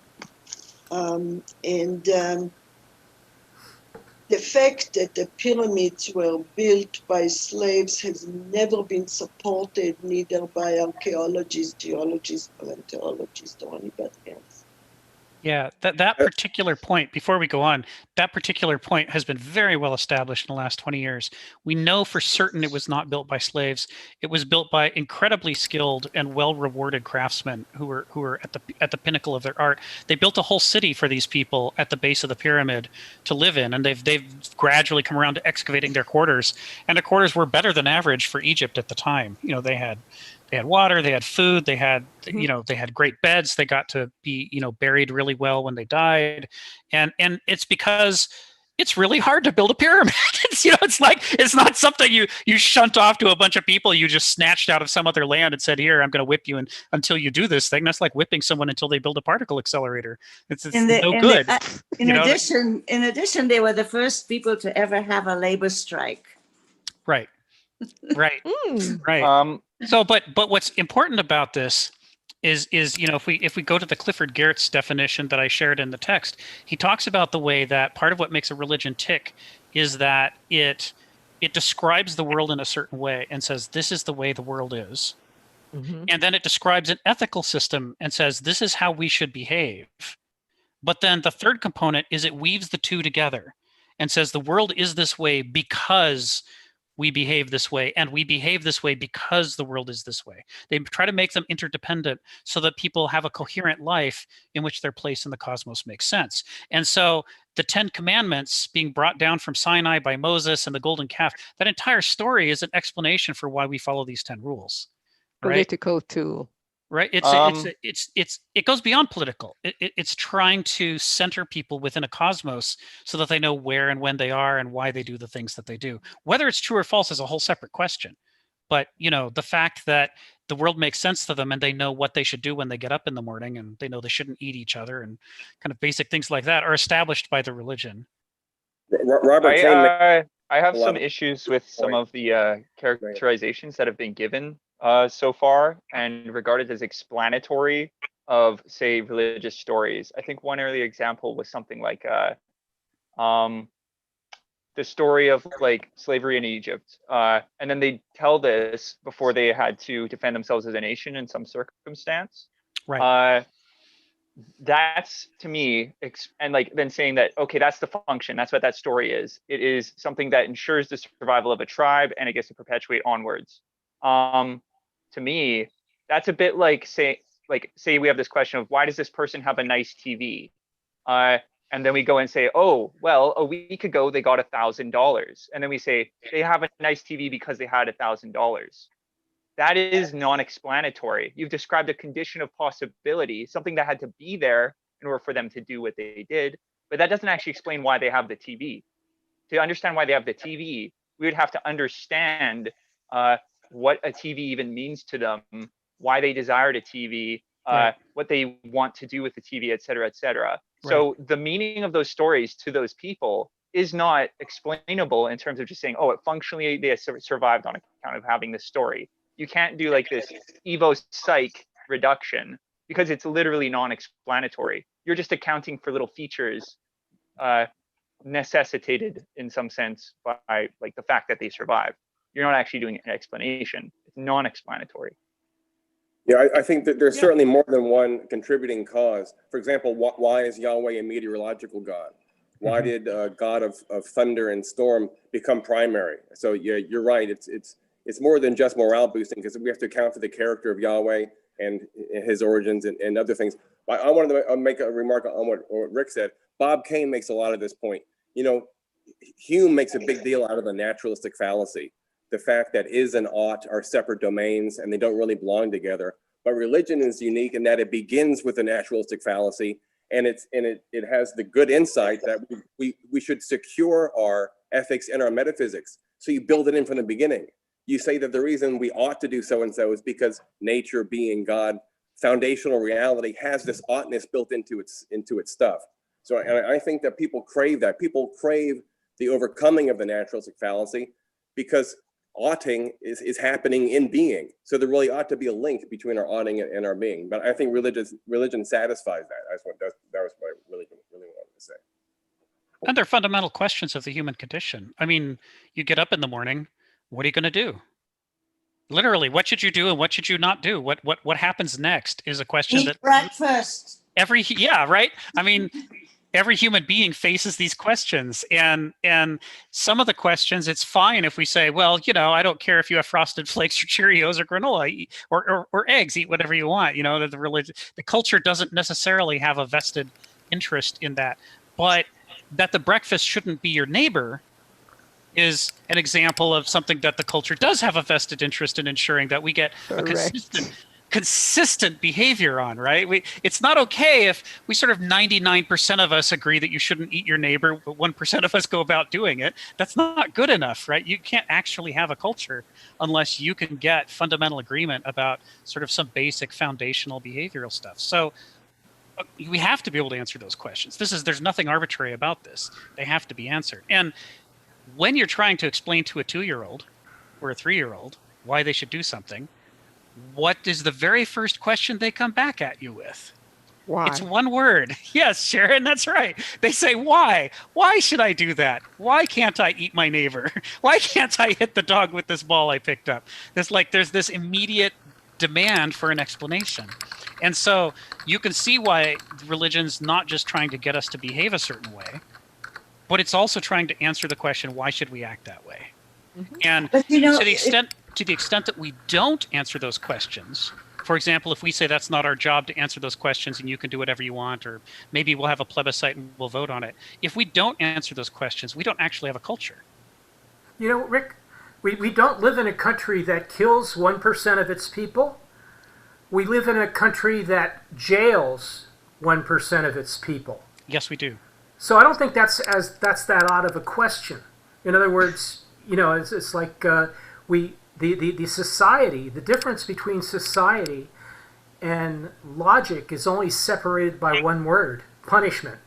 Punishment operates in society. It also operates in religion, if anyone remembers.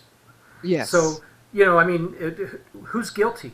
Is the country guilty? Is religion guilty? Are we all guilty inside ourselves and our souls? Well, and to what extent can we generalize about the way societies work from looking at ourselves as an example? Are we a universal example that most cultures are like, or are we a very strange outlier, as Kenneth Smith argues in this and other essays, from which it's dangerous to draw too many conclusions about what's possible or necessary for human nature? Are we instead of being normative upon everybody else, are we instead a specific phenomena that should be studied and understood to figure out maybe how we should change in some ways? Going back to your 3-year-old Yeah. thing, which I liked a lot. In the end, having had many 3-year-olds, your final answer is because I said so. Yeah, there it is. Okay, so that's how religion works. How many whys in a row can you tolerate before you finally say, stop it, just stop it? Because I said so. I can't take it anymore. Control. We're back to control. Right, exactly. And what's shocking about that experience is how few whys it takes in a row before we're at our wit's end. Mm-hmm. Like, how thin is our understanding of ourselves and our behavior and our place in the cosmos that a 3-year-old can defeat us with only 2, maybe 4 whys in a row before we're like, it's too many. I don't know why I'm doing any of this. No, but you never say I don't know. You end up saying because I said so. And that's the point of the control in religion, as our friend was saying. Unless you are a university professor and you say, right. Good question. Yes, write me a 300-word essay tomorrow. Yeah, that could be a discussion Good subject. question means no answer. Uh-huh. That analogy with a 3-year-old sounds oversimplistic, but actually it's a prevailing theory in philosophy of religion. Philip Divine wrote a book showing that what we really mean when we ask the why question, like that child, is we're craving an answer like the because answer we get from religion, because it seems to us that there's different judgments and different perspectives. And how do you, if you have 2 authorities and they say different things, what's going to be your transcendental norm that you're going to use to decide between them? So that very idea that there is objective truth in ethics requires, and this is the strongest argument, requires us to believe that there is something like a perfect judge. So even if this judge doesn't exist, it's demanded by our, there's a pragmatic demand for it. So if you think that some things are actually, as opposed to, in my view, right and wrong, then you really are presupposing, at least functionally, this idea of a perfect judge. I'm going to call on you just a sec, Sharon. So it's not a silly, the 3-year-old thing isn't silly because it's still running at us constantly. The principle of sufficient reason is constantly gnawing at us. And some people argue that the only really satisfying answer would be because perfect judge says so. Yeah. Yeah. So, but Sharon had her hand up first, and we'll come to you. I was about to say judgment and punishment is a critical part of the repressiveness of Christianity. Right. It's specific.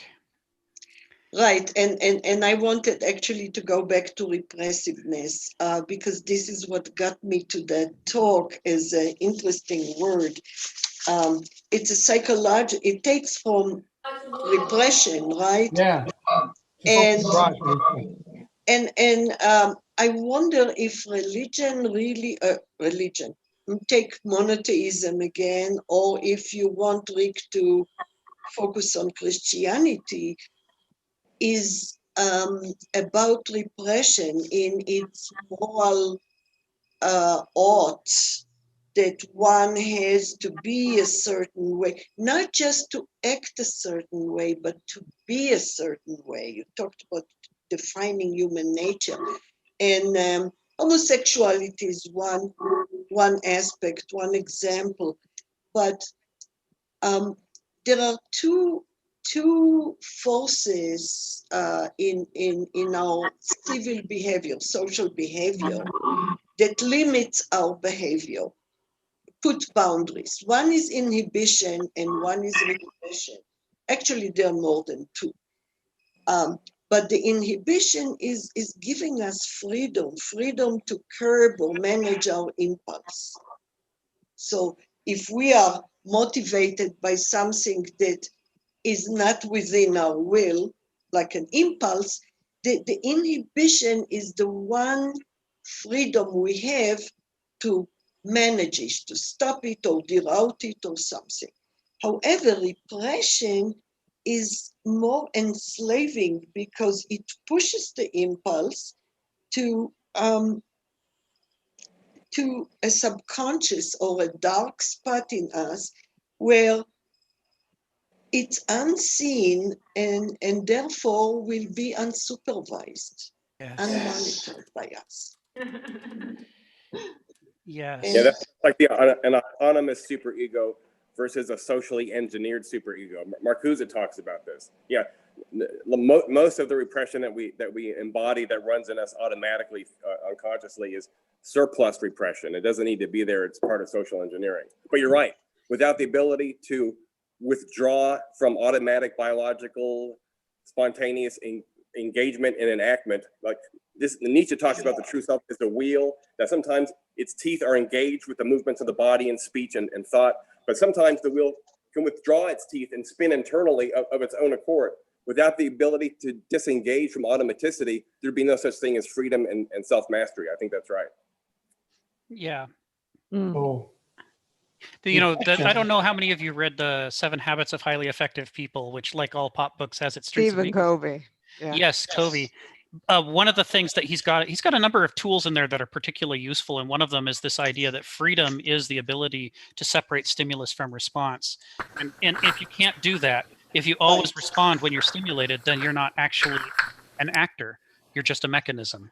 And it's finding those places where we have our response jammed up automatically against our stimulus and separating them. That's the work we have to do to become free agents in the world, to know ourselves well enough to find those places and to create those inhibitions.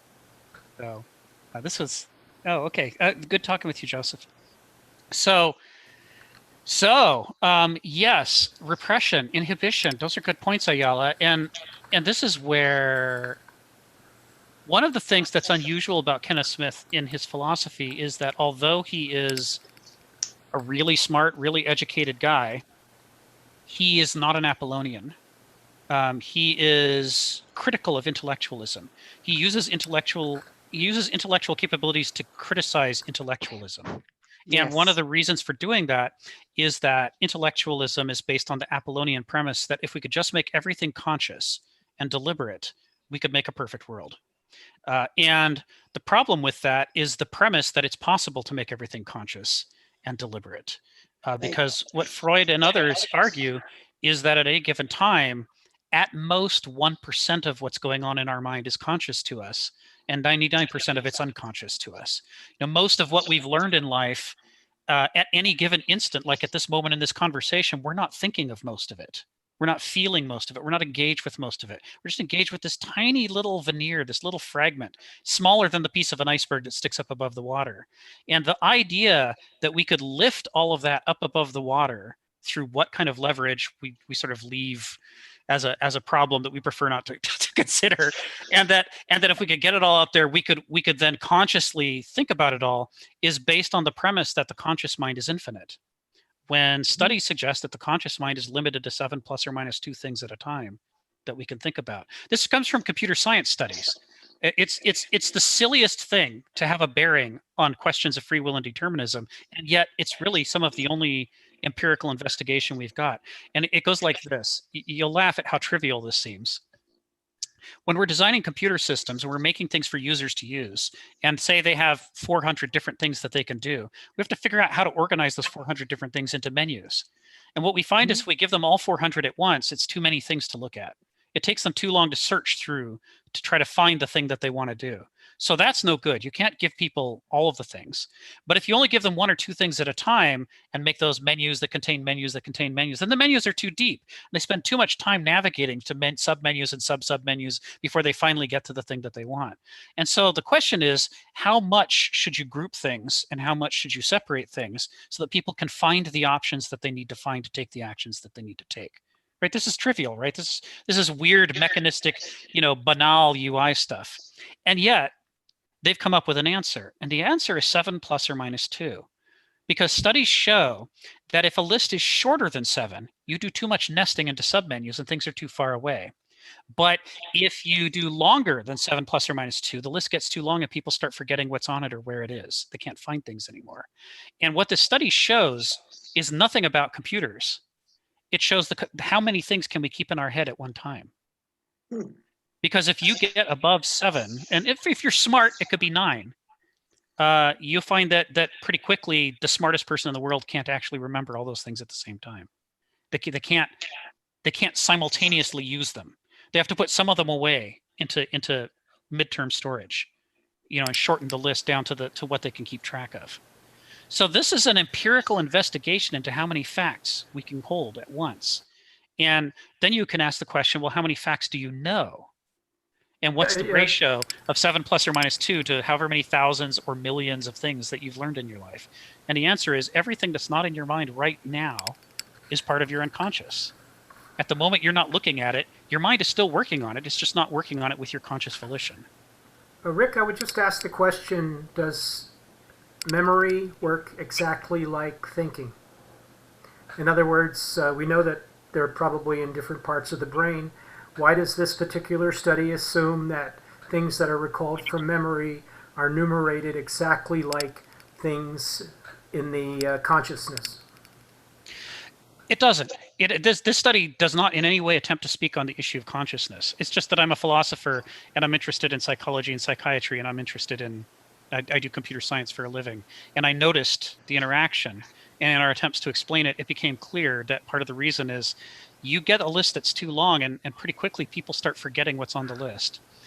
If you've ever given presentations, PowerPoint slides where you're trying to teach something for 1 hour and you're trying to teach it to people who've never encountered it before, there are various rules about how many things you can expect them to remember after the talk. Sure.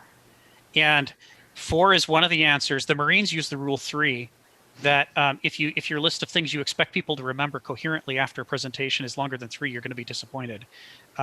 Optimistic people, I'm optimistic. I always try to say too much can get you as high as 7 plus or minus 2 things. But really, it starts to break down at that level. People they lose track of what they've heard. It's too complicated and confusing, and they walk away with only a small number. Rick, what do you mean by at once? Remember 7 things at once? And do you distinguish between the things? I mean, if those are ideas or abstract ideas, then through them you can later memorize a lot of items. Or if those are items, that's a different kind of memory or different potential. Okay, go ahead. Yes. Where this manifests is most people don't know. Hollywood makes you think that programming is a matter of, if you're a programmer, you get handed some random device written in some random language and instantly you can do whatever you want because we're all hackers. But the world doesn't work like that. Computer science is this vastly complex area in which everybody's a specialist and only knows how to do certain kinds of things. We can't remember or learn most of what's out there. There's just too much. And one of the things that's fascinating that has happened in computer science over the last 50 years is that 50 years ago, the expensive things were the computers, right?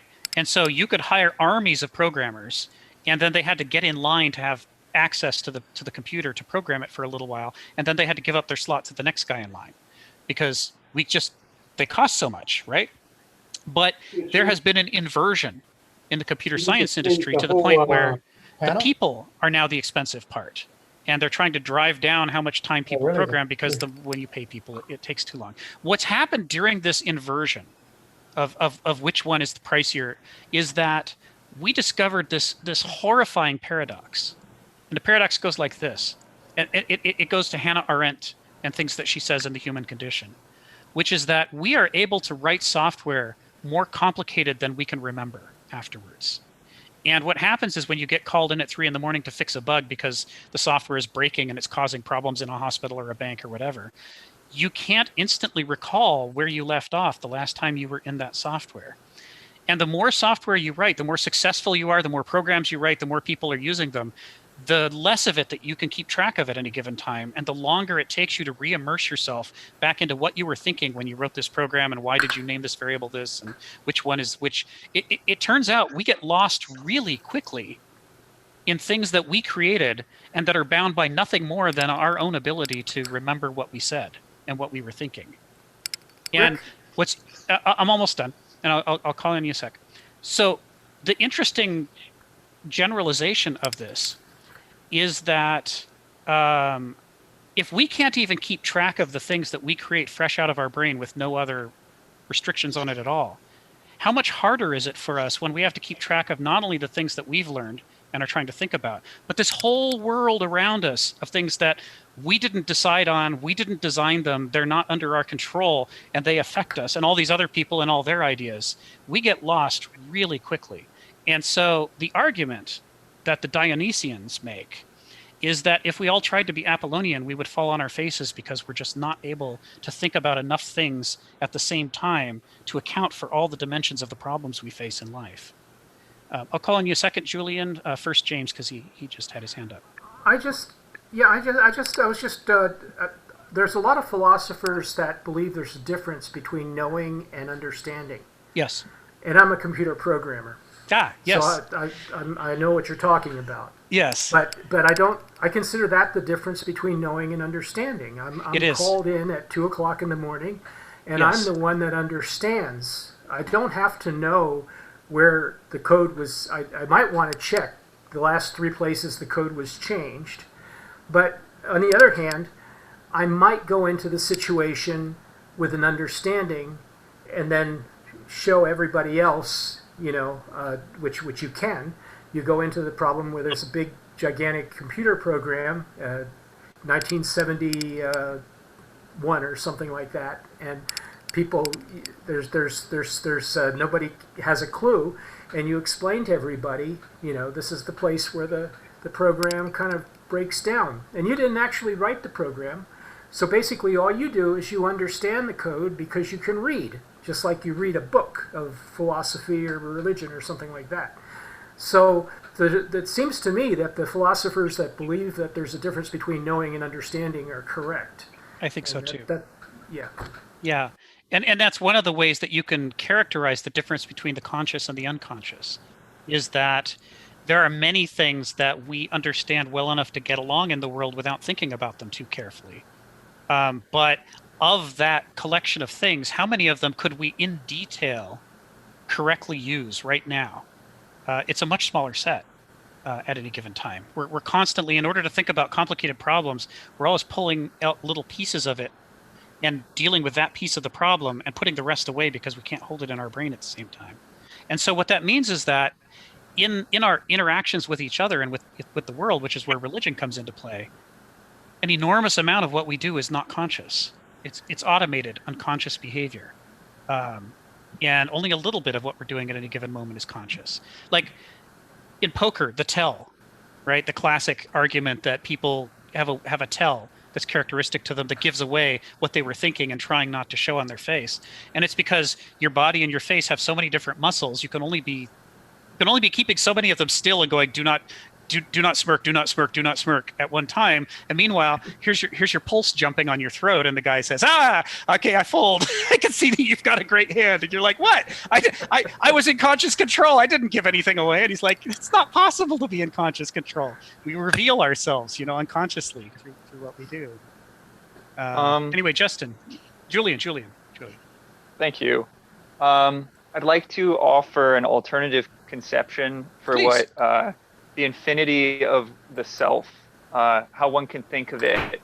Because when thought of as, say, like working memory, or like how many facts can I juggle at one time, it seems like, oh, how could we be infinite?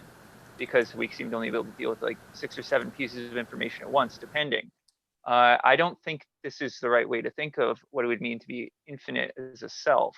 I think perhaps a better way we could think of this is in terms of the self's openness to its projects and its possibilities, where right now I'm sitting in a room and there's basically, if we wanted to look at it as a stack of facts, there's about an infinite amount of things in this room.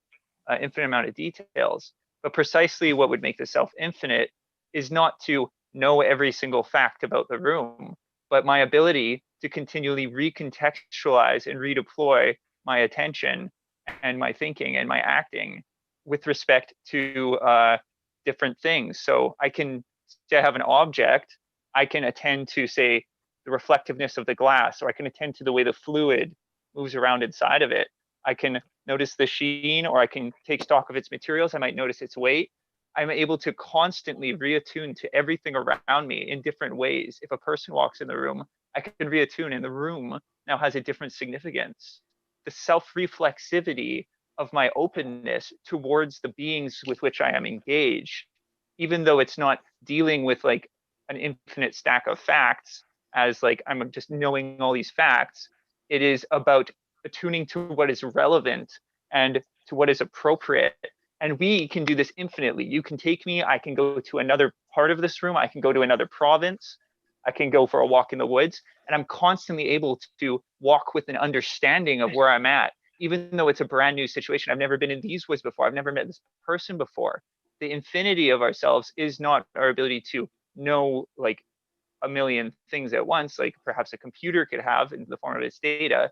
Is that very flexibility and ability to understand and reinterpret myself in my circumstance, and at any resolution I wish, where it's like, maybe I'll attend to the fabric of the bread, just of the bed as a whole, or maybe I'll attend to the way in which it's crinkled, or I'll attend to its softness, or I can think about it on a molecular level. Like this ability to constantly adapt one's resolution and select for relevance, to have things fall in and out of salience. That is like the openness with respect to our projects and our thinking and our interactions that is infinite, rather than just what particular set of facts or issues I can deal with at a given time. I think you are referring here to two features of consciousness, and that is attention and intention. Yes. And so that's interesting, because it is kind of a freedom to choose what comes into your inner world, and that is paying attention to this or that. At the same time, we are limited. We can't perceive two stimuli, the equivalent stimuli at exactly the same time. One is always dominant and the other will be the background. Mm-hmm. And so, yes, you have some ability here to play with attention when you are in a state of mind and a context that you are conscious of. But very often our impulse takes over us in more complex situations, especially emotional situation, decision making, and at that time we are not in that much control. And Yeah, even in those moments where you're withdrawn and reflecting and considering your freedom, when you finally do make an action, it's likely that thing, and PET scan studies show this, that what seems to be free, agentive, self-directed, kind of, you feel like you're untethered from physics, don't you? When you make choices, like you're a ghost and you're outside the mechanics of physics. But actually, the biology has made the brain that is doing the firing, that creates the voice, that takes the credit for the moving arm or for the decision that you make. And what makes Christianity so interesting is that it really intensifies this fantasy of the autonomous ghost. And so it really might help us. I mean, Nietzsche said this. I mean, without Christianity, there wouldn't be Wuthering Heights or depth psychology or Faust, right? Faust believes that he has a free agentive ghost that's over nature. He's going to dominate nature. So I think it's really romantic and beautiful that we do have this fantasy that the self is untethered from its physical infrastructure, and then it can lord over it somehow, that the mind is outside the brain and it can kind of tell the brain what to do. I think it's very exciting, very alienating, but a very exciting idea. And by the way, Nietzsche's solution to this problem of alienation is the Dionysian one, the Spinozan one, of identifying yourself with nature. So if you really want to overcome the alienation of man versus nature, you're going to have to do some kind of mystical act where you recognize your identity with all those blind mechanical churnings that are going on inside of your body and inside of nature. Yeah. It's interesting. I mean, what Julian was talking about, we approximate an infinite capacity using finite resources. And an analogy also from computer science, which James will know, is multiprocessing, where even though you might only have one CPU, it can swap attention between multiple jobs that are running on the computer at the same time. And it can do it so fast that it seems as though the computer is doing multiple things at the same time, but it's not. It just looks that way to us, just like a motion picture film looks like it's a continuous flow of action, even though it's a bunch of still frames, because they move by so fast that it gives us the illusion. So that's what I think about the idea of the infinity of consciousness, is that it's an illusion, that the consciousness is more like the pig and the python problem. We can only get so many facts at a time before our head that in our conscious part that we're using. And the rest of them we're swapping in and out rapidly, trying to rise to the challenge of dealing with problems that might have more than 7 dimensions to them. Like in real life, we take for granted so many things that a toddler or an infant can't take for granted. Have you seen the psychological studies that show that there's a stage in the development of infants where they have to figure out that what they're seeing is not just a color of curtains pressed against their face, but that some colors are further away than others? The idea of space, that some things are near and some things are far, and that it's not just a two-dimensional image, is something babies have to learn. They don't start out understanding that they're in a room. We take it for granted because our brain is constantly processing all this information to translate a two-dimensional image into a three-dimensional space. We don't even know we're doing it anymore. It's completely unconscious to us how much work is going on to create the illusion that we understand what we're dealing with. There is multitasking, also studies that showed we cannot, as humans, we are not multitasking, not doing more than one thing simultaneously with another, but it's just the ability to fast move from one to the other, to compartmentalize and move faster to the other. So, this is, there is something in it. There is some plasticity and elasticity in it that we still have. But we cannot grasp. And that's why I ask you the question, Rick. When you say 7 things at one time, what do you mean at one time? What is that? I'll let Rick answer that because it was a pretty simple question. Okay. So I mean it in the way that James meant it when he said it earlier. The difference between things that we know abstractly versus things that we can actually use right now to solve our problems. It's a different level of engagement with an idea to be fully immersed in it and ready and able to use it now.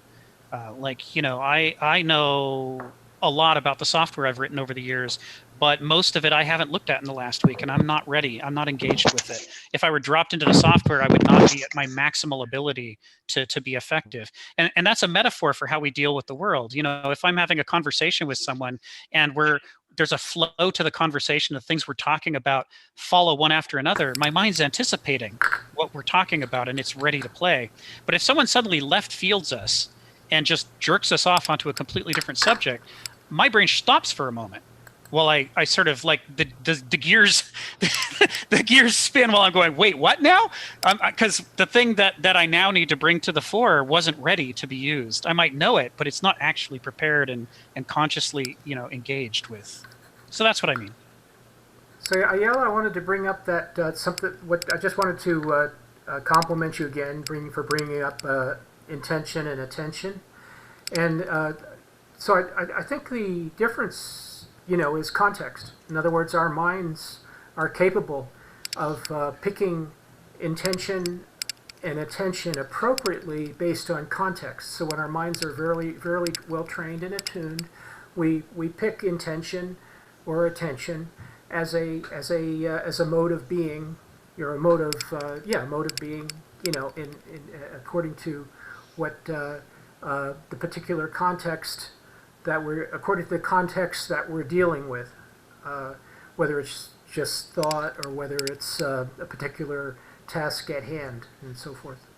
So I think I just wanted to compliment you on bringing up that that paradigm, because it is something that, in a sense, it happens I believe, with Heidegger, that it happens fairly simultaneously when we project our understanding forward towards the future. So when that occurs, we are able to distinguish attention and intention based on context.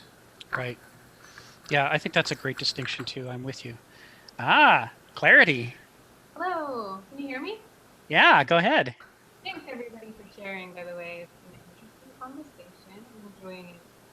And A little louder. Yeah, you're a little quiet. Okay, well, I may have to come closer because I don't have a headset. Okay. So is this good? Yeah. Okay. I guess I was just hearing what you're saying about only being able to hold so many things in our mind, and it makes me feel like decision making, and I think for tasks that are, like you're speaking of, where it's math and reading and sometimes analytical conversation, that's very true. But when we're making decisions, I feel like we store things in our entire body, our memories, our traumas, our feelings, and our experiences. In my experience, are actually like in our physical body. And especially in the context of religion and people choosing belief systems, a lot of times that is actually beyond what is in here, and actually sometimes in their body as an experience of a child, before they had words, before they had these concepts of feelings. How comfortable are they in the state of mystery and not knowing, and how much do they need a security of a belief system of do this, do that, don't do this, don't do that. Because if they had experiences where that state of mystery was very insecure and may lead to, bad things happening or feeling bad, that's going to be a less safe space to be.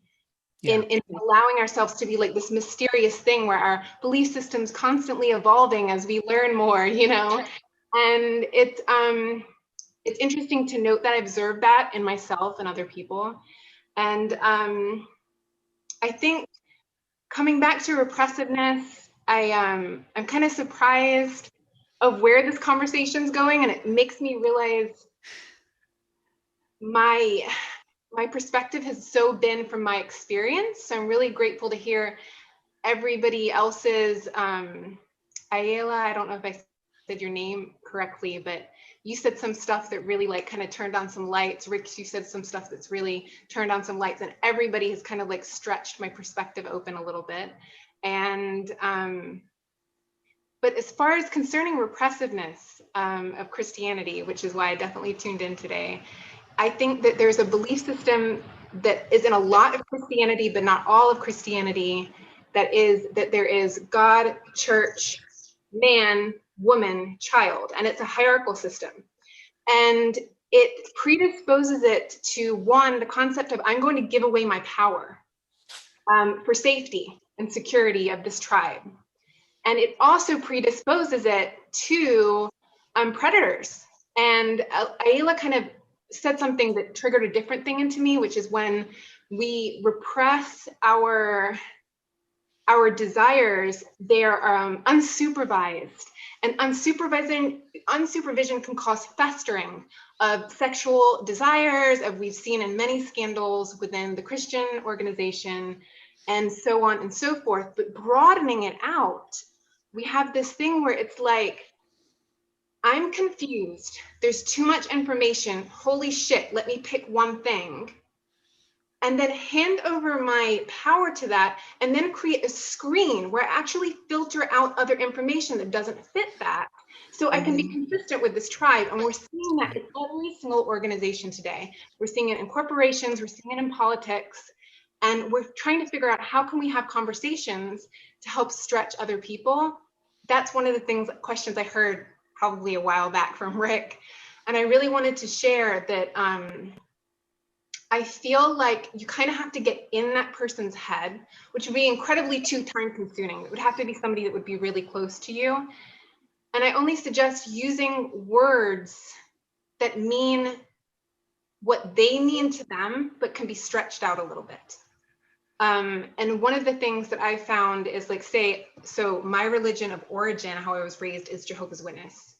And you can't say to somebody anything that's going to trigger the apostate bell. You'd almost have to say, oh, well, you can talk to Jehovah about anything, right? Well, what does Jehovah think about?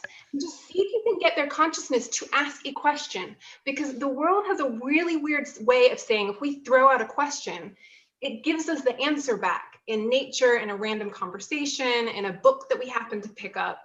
So like, to get them to be able to ask that question, if they can stretch it and it doesn't cause a reactivity and defensiveness in them, to maybe just stretch it a little bit. But this kind of like shocking of somebody, or get them to shock, or get them to look outside of, I think is too gross of a jump for most people. And I think it's really important that we realize that, because it is a combative time where people are very pocketed in their belief systems, and it has an aspect of danger because of the predatory nature that handing over our power creates. So I'm sorry if that was like too much of a ramble and went all over the place, but I'm new to these groups, so I'm still learning how this works. Welcome, Clarity, and thank you for that. I just, may I say something? Because this is something that's critical to religion. You hit on a chord with me. Can you hear me? When you talk about power, right? And this is part of the rebelliousness in me as I relate to religion. I don't think that as a follower, or as a not follower, participator in any religion at all, you should give over your power. You should use your power to explore and connect. And that's why disciplines like Catholicism, Jehovah's Witness, any religion that tells me what to do, I'm out the door. Because I think I should use my power to explore my relationship with whatever divine being I see. And that's why religions get this, that's why we had pedophilia, and that's why we have all these scandals. The business of religion, because people give over their power. And when you give over your power, you become vulnerable. And to build on that, the people who commit those crimes, what's happening is they've put so much attention into formatting their conscious mind and completely neglected their unconscious mind, that all of the unprocessed things that happen to them in their childhood, all the traumas that they've had, are basically running around unsupervised. And the moment they look away, suddenly they're acting on something they didn't even know was in there, because they're not paying attention. And then afterwards, because it's so unacceptable, they're having to rationalize it and protect themselves. That the conscious mind then gets subverted and turns into a defense of this horrible behavior that previously it just tried to deny and pretend wasn't there. There's a way in which, once people have committed the act, if they remain strictly Apollonian, they flip into defensive mode, because it's all based on the denial of the fact that there was this stuff in there to begin with, that we aren't in complete control, and that we really need a better approach to ethics and to how we treat one another that can take into account that we don't always know what the freight is that we're carrying with us. And one natural force that is the best example, I think, is sexuality, that all three Abrahamic religions are trying to put in a containers of some kind, to set boundaries to who you can have sex with and when you can have sex with, and so forth.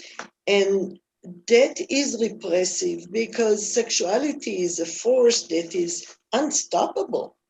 And it does go unsupervised. I mean, every religion, the priest issue is not just with Catholics. I mean, yeah. There's an interesting comparison here with it.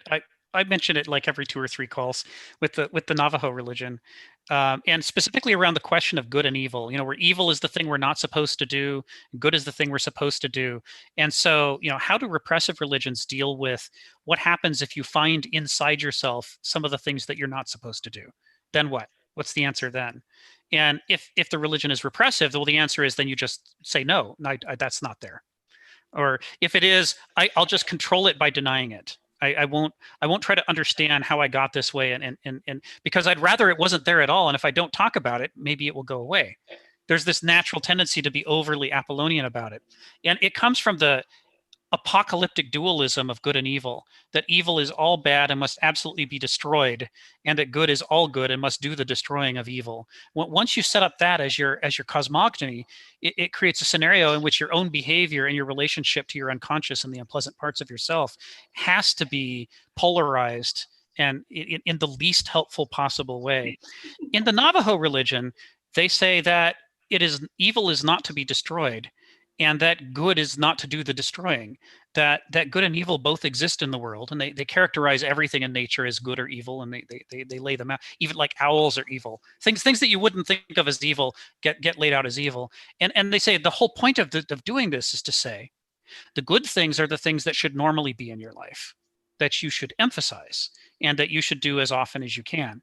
The evil things should not be destroyed. They're powerful and they're dangerous. And so they should be minimized. And you should never make them a normal part of your life. If there's a need for evil, then the Navajo religion has a ceremonial you can go through to talk about it, and to talk about, why do we not do this normally? Why is this a dangerous thing? How do you not let it take control of your life? And how do you do it for just this one scenario? After which we'll talk about it again and bring you back onto the path, the beauty way. And so, for example, when they send soldiers off to war, they have a ceremonial first where the whole community gets together, and it takes days and it's exhausting. But they talk about, you're now leaving the beauty way and you're going to go do things in war that are not good. And you should be as deliberate and aware of them as possible. Don't pretend you're not doing it. Don't repress them. Don't be a denial and all that other stuff. You have to take responsibility for it and acknowledge that you're going to do it.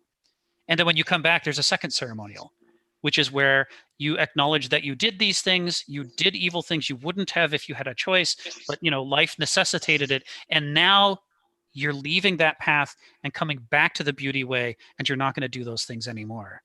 And so the difference between these two things is that the Navajo approach to good and evil makes it possible to admit what's inside yourself and to channel it into the times when you should do it or shouldn't do it. Sexuality stops being this evil thing that means you go to hell because you were sexual, and starts being this thing where, under the right circumstances with consenting adults, et cetera, you can do this thing. That's the problem. Has to starts with the rejection of human nature, and so exorcism is an example of how you see evil as separate from the human repertoire, behavioral repertoire, and the grayness that we live in. We are both, have all those impulses that religion can, sort out as good and evil. But they're part of our nature, so they're not to be exorcised. The exorcism is a very, very powerful way to show that either we take it out of you and you become a different person, or you die. There's an anthropologist, Neville Drury. He makes a great argument for that exorcism is Christianity's way of giving the shadow space. I mean, ultimately, it looks like it's negative and repressive. But if you've seen these real exorcism videos, by real I mean fake, but Protestants, especially in Australia and in highly Protestant countries, they have almost monthly exorcisms. If anyone in the group feels the slightest irritation towards anyone else in the group or any bit of doctrine, they're encouraged to exaggerate it and say that Satan's filling them with disagreement towards the pastor. And they can do anything. They can curse, they can masturbate in front of their friends, they can spit on people. And so it really gives a space for the shadow to come out. And then what happens? They're reabsorbed more completely than they ever were before. So it has a function like capitalism allows anti-capitalist expression to flourish, and then it sells it back to you as like a tie-dye t-shirt or a peace sign bumper sticker. It's willing to have this negation come out so it can reabsorb it. But exorcism is Christianity's healthy venting mechanism. I guess it would be the equivalent of the Navajo positive venting mechanism. So James and then Sharon. You're on mute right now, James.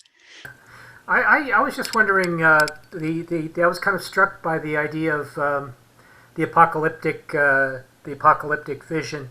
I suppose from Revelation, I read Milton. So like you got this kind of like mess, and how does that get exercised? I mean, how do you if it's dogma already, and you have this apocalyptic battle between good and evil, and there's no possibility of tolerating evil inside religion, how do you go back once you understand what the role of evil in humanity is? How do you go back and save the religion for humanity? It seems to me religion doesn't have escape valve. That's why repressive. So that's the Navajo word for white people is Bilagana, and Bilagana means the people who fight everybody. They just can't stop fighting. And the traditional Navajo critique of European Christianity is that the reason that Europeans committed genocide in the Americas was that they don't know how to deal with their own greed and racism and other issues. They can't embrace them and admit that they're flawed, because if they're flawed, they think they'll go to hell and burn forever for all eternity. So they have to assert that they're perfect, which means if there's any flaws, somebody else must have those flaws. And whoever it is, we have to find them and exterminate them because they're evil and they have to go. And so their take is that what the Europeans did is their own desire for gold, their own frustrations at having been beaten as kids by their parents, and all the other things that they carried with them to the Americas, they then projected out onto the Native Americans and said, because you're not Christians, you must therefore be evil, and therefore it's our duty to kill you all. We have to do it because good kills evil. And this is our only way of relating to things that are different, that aren't part of the script. It's all or nothing. It's sort of an absolutizing recipe. But isn't that falling into the argument that we have to kill all people that have religion? Well, or no, at least all the Christians. We have to kill the Christians first, maybe. Before Claire, somebody said that before me. I think I don't know. Wait, maybe before Rick was in the. I want to call on Sharon first because she had her hand up. One of the things I have a question this time. Yeah, sure. Christianity portends, right, that humans, that man is born in sin, and Jesus came to die to save us, to give us salvation and save us from that sin. I mean, how does that concept fit into all of this? Because go ahead. Clarity, you've got your hand up. I guess I just was, to me, when I look at it, and this may not resonate with you or not. And first of all, Sharon, I just want to say, I was hearing what you were saying before when you said it struck a chord, just to take it back. And I think that it's just semantics. I perceive what you're talking about is spirituality. Yes. And I may have used the word religion. So it's just like I think I would agree with you on what you said. You can be empowered and have any religion if you choose to do that. Which takes it back to James. There's good and bad people in every religion and every organization, of course, all this thing. But there is this kind of triad of, I'm intrinsically bad, there is evil, and a polarization, there is ultimate good, and there is a martyr and a savior. And that concept becomes a lens that we see everything through when we've been indoctrinated with Christianity. Everybody's indoctrinated with something. If somebody just sat in front of the TV all their whole life when they were young, they'd be indoctrinated by Hollywood. So we all have these things. I'm not saying that like anyone's worse or better, but there's definitely good and bad things for each aspect of indoctrination that we all have. But like this concept of like bad polarization of good and bad, and that somebody else is going to save, and being intrinsically bad, I don't feel like, for me, that's just not that doesn't work for me being truly happy and satisfied. So the belief system just doesn't work for me. That's my question. Yeah. Can I remotely answer the question? I'm sorry, Sharon. Well, no, I mean, you're addressing her question, and the issue is twofold. I mean, right? Because first of all, it postulates the problem that it purports to solve, right? Mm-hmm. The reason that you need Jesus to save you from sin is because you were born with sin, and sin is unacceptable. Well, who says we were born with sin, right? That was an assertion that was created in order to justify the conclusion that ergo we have to, we require this salvation because we're bad and we have to be made good. But intrinsic to that also is the idea, which you see a lot arising out of desert cultures, although not universally, of purity culture. Purity culture. The idea that we must be entirely good and all good and only good, and that bad things must be exterminated and stamped out. And so if you find something bad in yourself, you either have to lie about it or accuse somebody else of it, or you go to hell and die for all eternity and are tortured. The polarization creates an cognitive dissonance and an unacceptable tension on the brain, where one's own survival is at stake in almost every action one takes. The stakes are too high. So I feel like what it's doing is it's keying up the limbic system. We've got this. I don't know if you guys has any of you read Robert Axelrod's book on cooperation and what are the conditions in which people do or don't cooperate? Oh, they're great. Let me put his name down here. Robert. Put it.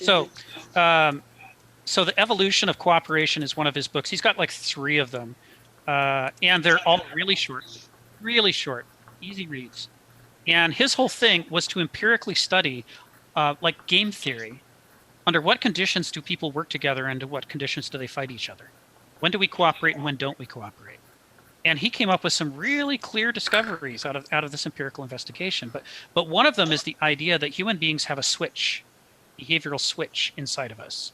And if the switch is thrown to the limbic side, if we feel that there is scarcity and that we are in danger, our behavior changes. There's like a whole separate mode that's hardwired into us where we behave very badly. And if we can keep that switch from being thrown, or if it has been thrown, if we could throw it back the other way, like if you convince people that there's plenty, they're not in danger and they're safe and they have the things that they need, people suddenly behave much, much better. Even people who a moment before were really awful human beings, behave jerks, will suddenly start behaving better because their limbic system has finally let go. They're no longer in the grip of that fight or flight, kill, blame response. So the dangerous thing about starting from the proposition that sin is evil and must be destroyed, anyone who's sinful is in danger of hellfire, and you're born with sin, you're screwed from the outset, and unless something miraculous happens, it's torture forever, is that it keys people up into their limbic system to start with. That's like the beginning of the conversation, is the end of cooperation. And Rick, that starts a chain with the cognitive dissonance. And again, homosexuality is a good example where legislators who had to be in the closet have become the most ardent advocates against human rights, against same-sex marriage and other rights, and became very punitive toward where their impulse is so strongly repressed, they become very punitive about others that dare enact their forbidden impulse. So the danger is to other people while they're trying to fight their inner jinx and spirits the way they see it, they become bad human beings to other people. Mm-hmm. There's that saying, hurt people hurt people. Yes. And we see that in the generational transmission of abuse in families, right? How many, not every victim of abuse grows up to be an abuser, but a staggering number of abusers were themselves abused as children. And you can see how this ties into the whole limbic fight or flight response. If you think about the way that a bully says he's going to teach you a lesson, right? And it's not just a threat. He really thinks he's teaching you a lesson. He doesn't want you to be a sissy. He doesn't want you to be weak. He wants to toughen you up for the world because he thinks the world is dangerous and scary. For him, the world is dad who hit him. And so he needs you to be strong enough to withstand a beating so that you'll survive. He thinks he's doing you a favor. but he's also acting out his own pain that he's never processed, and his own rage and his inability to handle frustration. You know, he's modeling the behavior of a parent who wasn't able to do it either. So there's this way in which these transmissions of pain generationally, you know, are this unresolved unconscious limbic drive replicating itself in person after person, generation after generation. Yeah, and there is also an alternative explanation to this replication of abuse, and that is that the abused child lives in a reality that's totally unpredictable. Yes, yes. Which make him or her so vulnerable and helpless that their only way to really empower themselves somewhat is to ally with the abuser. So once they ally with them, they become the abuser. Right. And it presents a fascinating challenge if we try to create judicial systems or other systems of responding to abuse, but we base them on the apocalyptic cosmology and ethical system that all evil must be stamped out. Then, you know, and that we must protect the weak and protect the victims and the vulnerable. It's an intolerable conundrum for us when we discover that the victimizer is also a victim. It's like, so to what extent are we protecting future victims, and to what extent are we repeating the abuse that their own parents did to them that made them this way in the first place?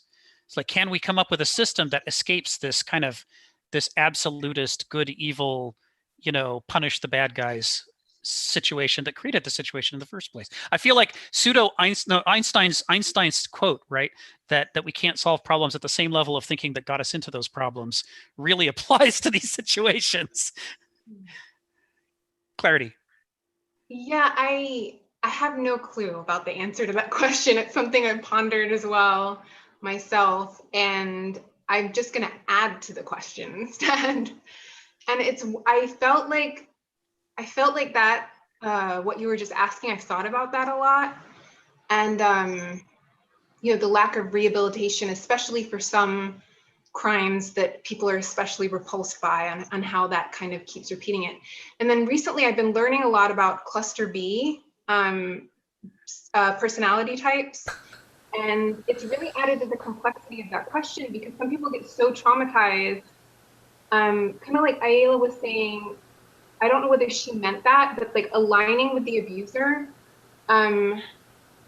you know, our neurons are firing to mirror the people that are around us when we're growing up. Like something happens to a certain percentage of people that are abused, where their trauma becomes so encapsulated, they can't deal with it. And then life becomes a little bit like a video game, or people become like objects. Yeah. And they can't get through that. And these are people that are on psychopathic, sociopathic, or narcissistic personalities. And I just recently found out that there was a study that said 5 to 21 or something % of major CEOs are on the psychopathic scale, meaning calm, cool, collected. I noticed this also potentially within the religious organizations, unfortunately. So what we have, and so we have politicians, okay? So Hollywood politicians, again, now there's a pervasive theme. So now this adds an extra thing, because if they don't deal with trauma with their whole life, we're dealing with somebody that doesn't feel remorse or regret or empathy on different levels.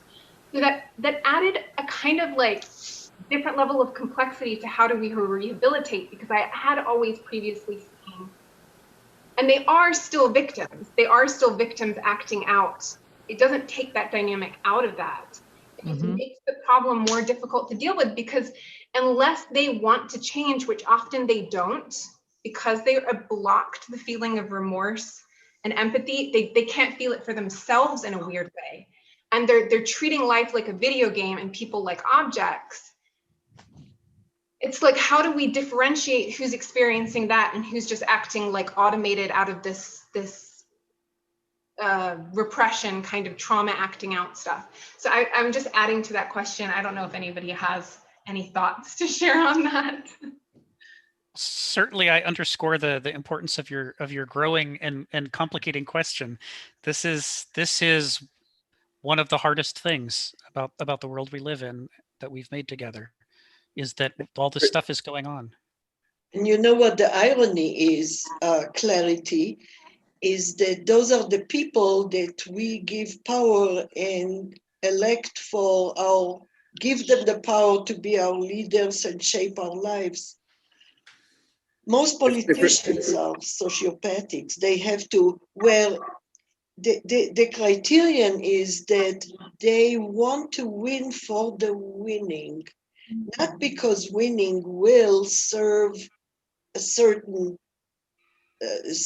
goods for the common good, for the people, but the winning is their main drive, and those that winning is their main drive will get there, will get the seat. But going back to religion, yes, I just got yesterday this link from a friend about pastors in the world who are multimillionaires and billionaires who thrive on poverty and kind of abuses the Protestant ethics as much as Weber explained it, and basically are thriving on people in the name of religion. So religion is an ideology that helps abusers, helps the powerful abuser legitimize something without providing any rational evidence that this is really for the good. And that's a danger of faith as such, is that, again, it can be abused and people can be mobilized to do all kind of going to war where, you know, the war is really unjustified too. War for God. Having grown up in abusive families, you know, I sort of see the ways in which we replicate it on a large scale in our society, and that we, you know, one of the worst problems of abuse, not the most immediately painful, obvious, but one of the worst of its elements is that it removes solutions. Abuse polarizes the situation and simplifies it so that more and more seems like the solution is to abuse the abuser. Like whoever's hitting you, you've got to make them stop. And you can't ignore them. You can't rationalize it.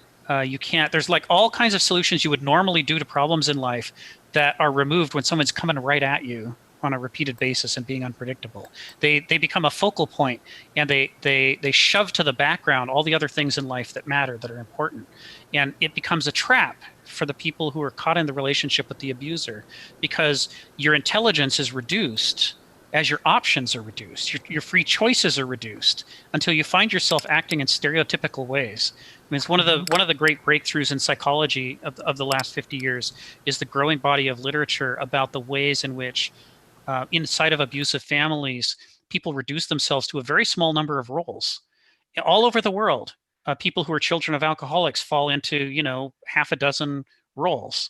And despite the diversity of the culture around them or the differences in their upbringing, they find themselves shrinking into these caricatures. And it's because the abuse itself limits your choices for what to do. And so if you end up with an abused child who becomes president and starts abusing the nation, as his niece asserts in the biography she wrote of him, the entire IQ of the nation lowers as we find ourselves deciding between, are we going to be fellow abusers and join the team? Are we going to be codependent enablers and help him abuse others while not doing it ourselves? Are we going to just be victims who are quiet and try not to attract attention? Are we going to act out, you know, and go create a problem and see if we can distract attention away from the abuser to something else? It's like, this is the classic list off of what happens in an alcoholic family. And we find an entire citizenship of hundreds of millions of people being shrunk down to this small number of choices. This is social psychology. It's called normalizing what is. And we have to, because we are accommodating creatures. That's how evolution made us. So we accommodate to everything almost, and to do that, we have to normalize and accept it and rationalize it. But of Where course, does revolution? where does revolution come in? Yes. So I think, not fast enough. You know, an abused interpretation, just for a moment to play with the metaphor. The way you get out of the trap of being stuck in an abused relationship is to turn and face the fact that it's happening, and to start talking plainly about it, and to not deny it, not justify it, not cover it up, not all the things that we're encouraged to do by the caricatured roles. What they share in common is that they all perpetuate the abuse by never actually turning and calling it what it is and saying, now let's talk straight about how we're going to end this. Revolution is... Go ahead. By stopping to be too polite, for heaven's sake. Basically, it goes back to the master-slave relationship, right? We have to break it. Yeah. We have to break the relationship by pointing out that that's what's going on. Revolution. It's interesting because analysis of alcoholic families shows that whoever is the bad child, the one who acts out and gets in trouble all the time, is often the one who leads to the end of the abuse, because they're the one who calls attention to the fact that this isn't a normal family and there's something wrong. Everybody else, whether they're trying to be so good that nobody will hurt them, whether they're an enabler who hushes up what happened, whether they're participating, they all won't face it and they won't make it open. They keep it a secret in the family. The closedness, the secretiveness of the family. It's the one, even though he's just as much a caricature as the others, the one who acts out and makes it obvious to everybody in the community that there's something wrong with this family is the one who ultimately ends up leading to the end of the abusive relationship, because it's what gets somebody to intervene. And if they've been rational enough, if they hadn't been caricatured and trapped in these roles, they could have done it another way, by just saying, our family's in trouble, it's got a mess, this is the nature of the mess, and now we need to plan together how to end it. Yeah, the outsider becomes the rescuer, and to use a religious metaphor, but by me, an atheist, is Jesus. Usually the guy who is outcast, is being crucified, but he's the one that will bring the truth to light. Yeah. The one who will say what nobody else will say. Okay. Well, at this point, I got to wrap up, but yes, I had a wonderful time talking with you all today. This was a great subject. Very Thank rich. you. Yes. Well, this is my first time and I enjoyed it very, very much. So glad meeting you, Sharon. Is this California based, this whole group? We're all over. Okay. I'm in Las Vegas. Okay. Because I'm in Fort Lauderdale. I'm a recovered Southern California person. Oh. I'm in New Mexico. Okay. I'm in Seattle. Oh, okay. All David, over. you're in Seattle too, right?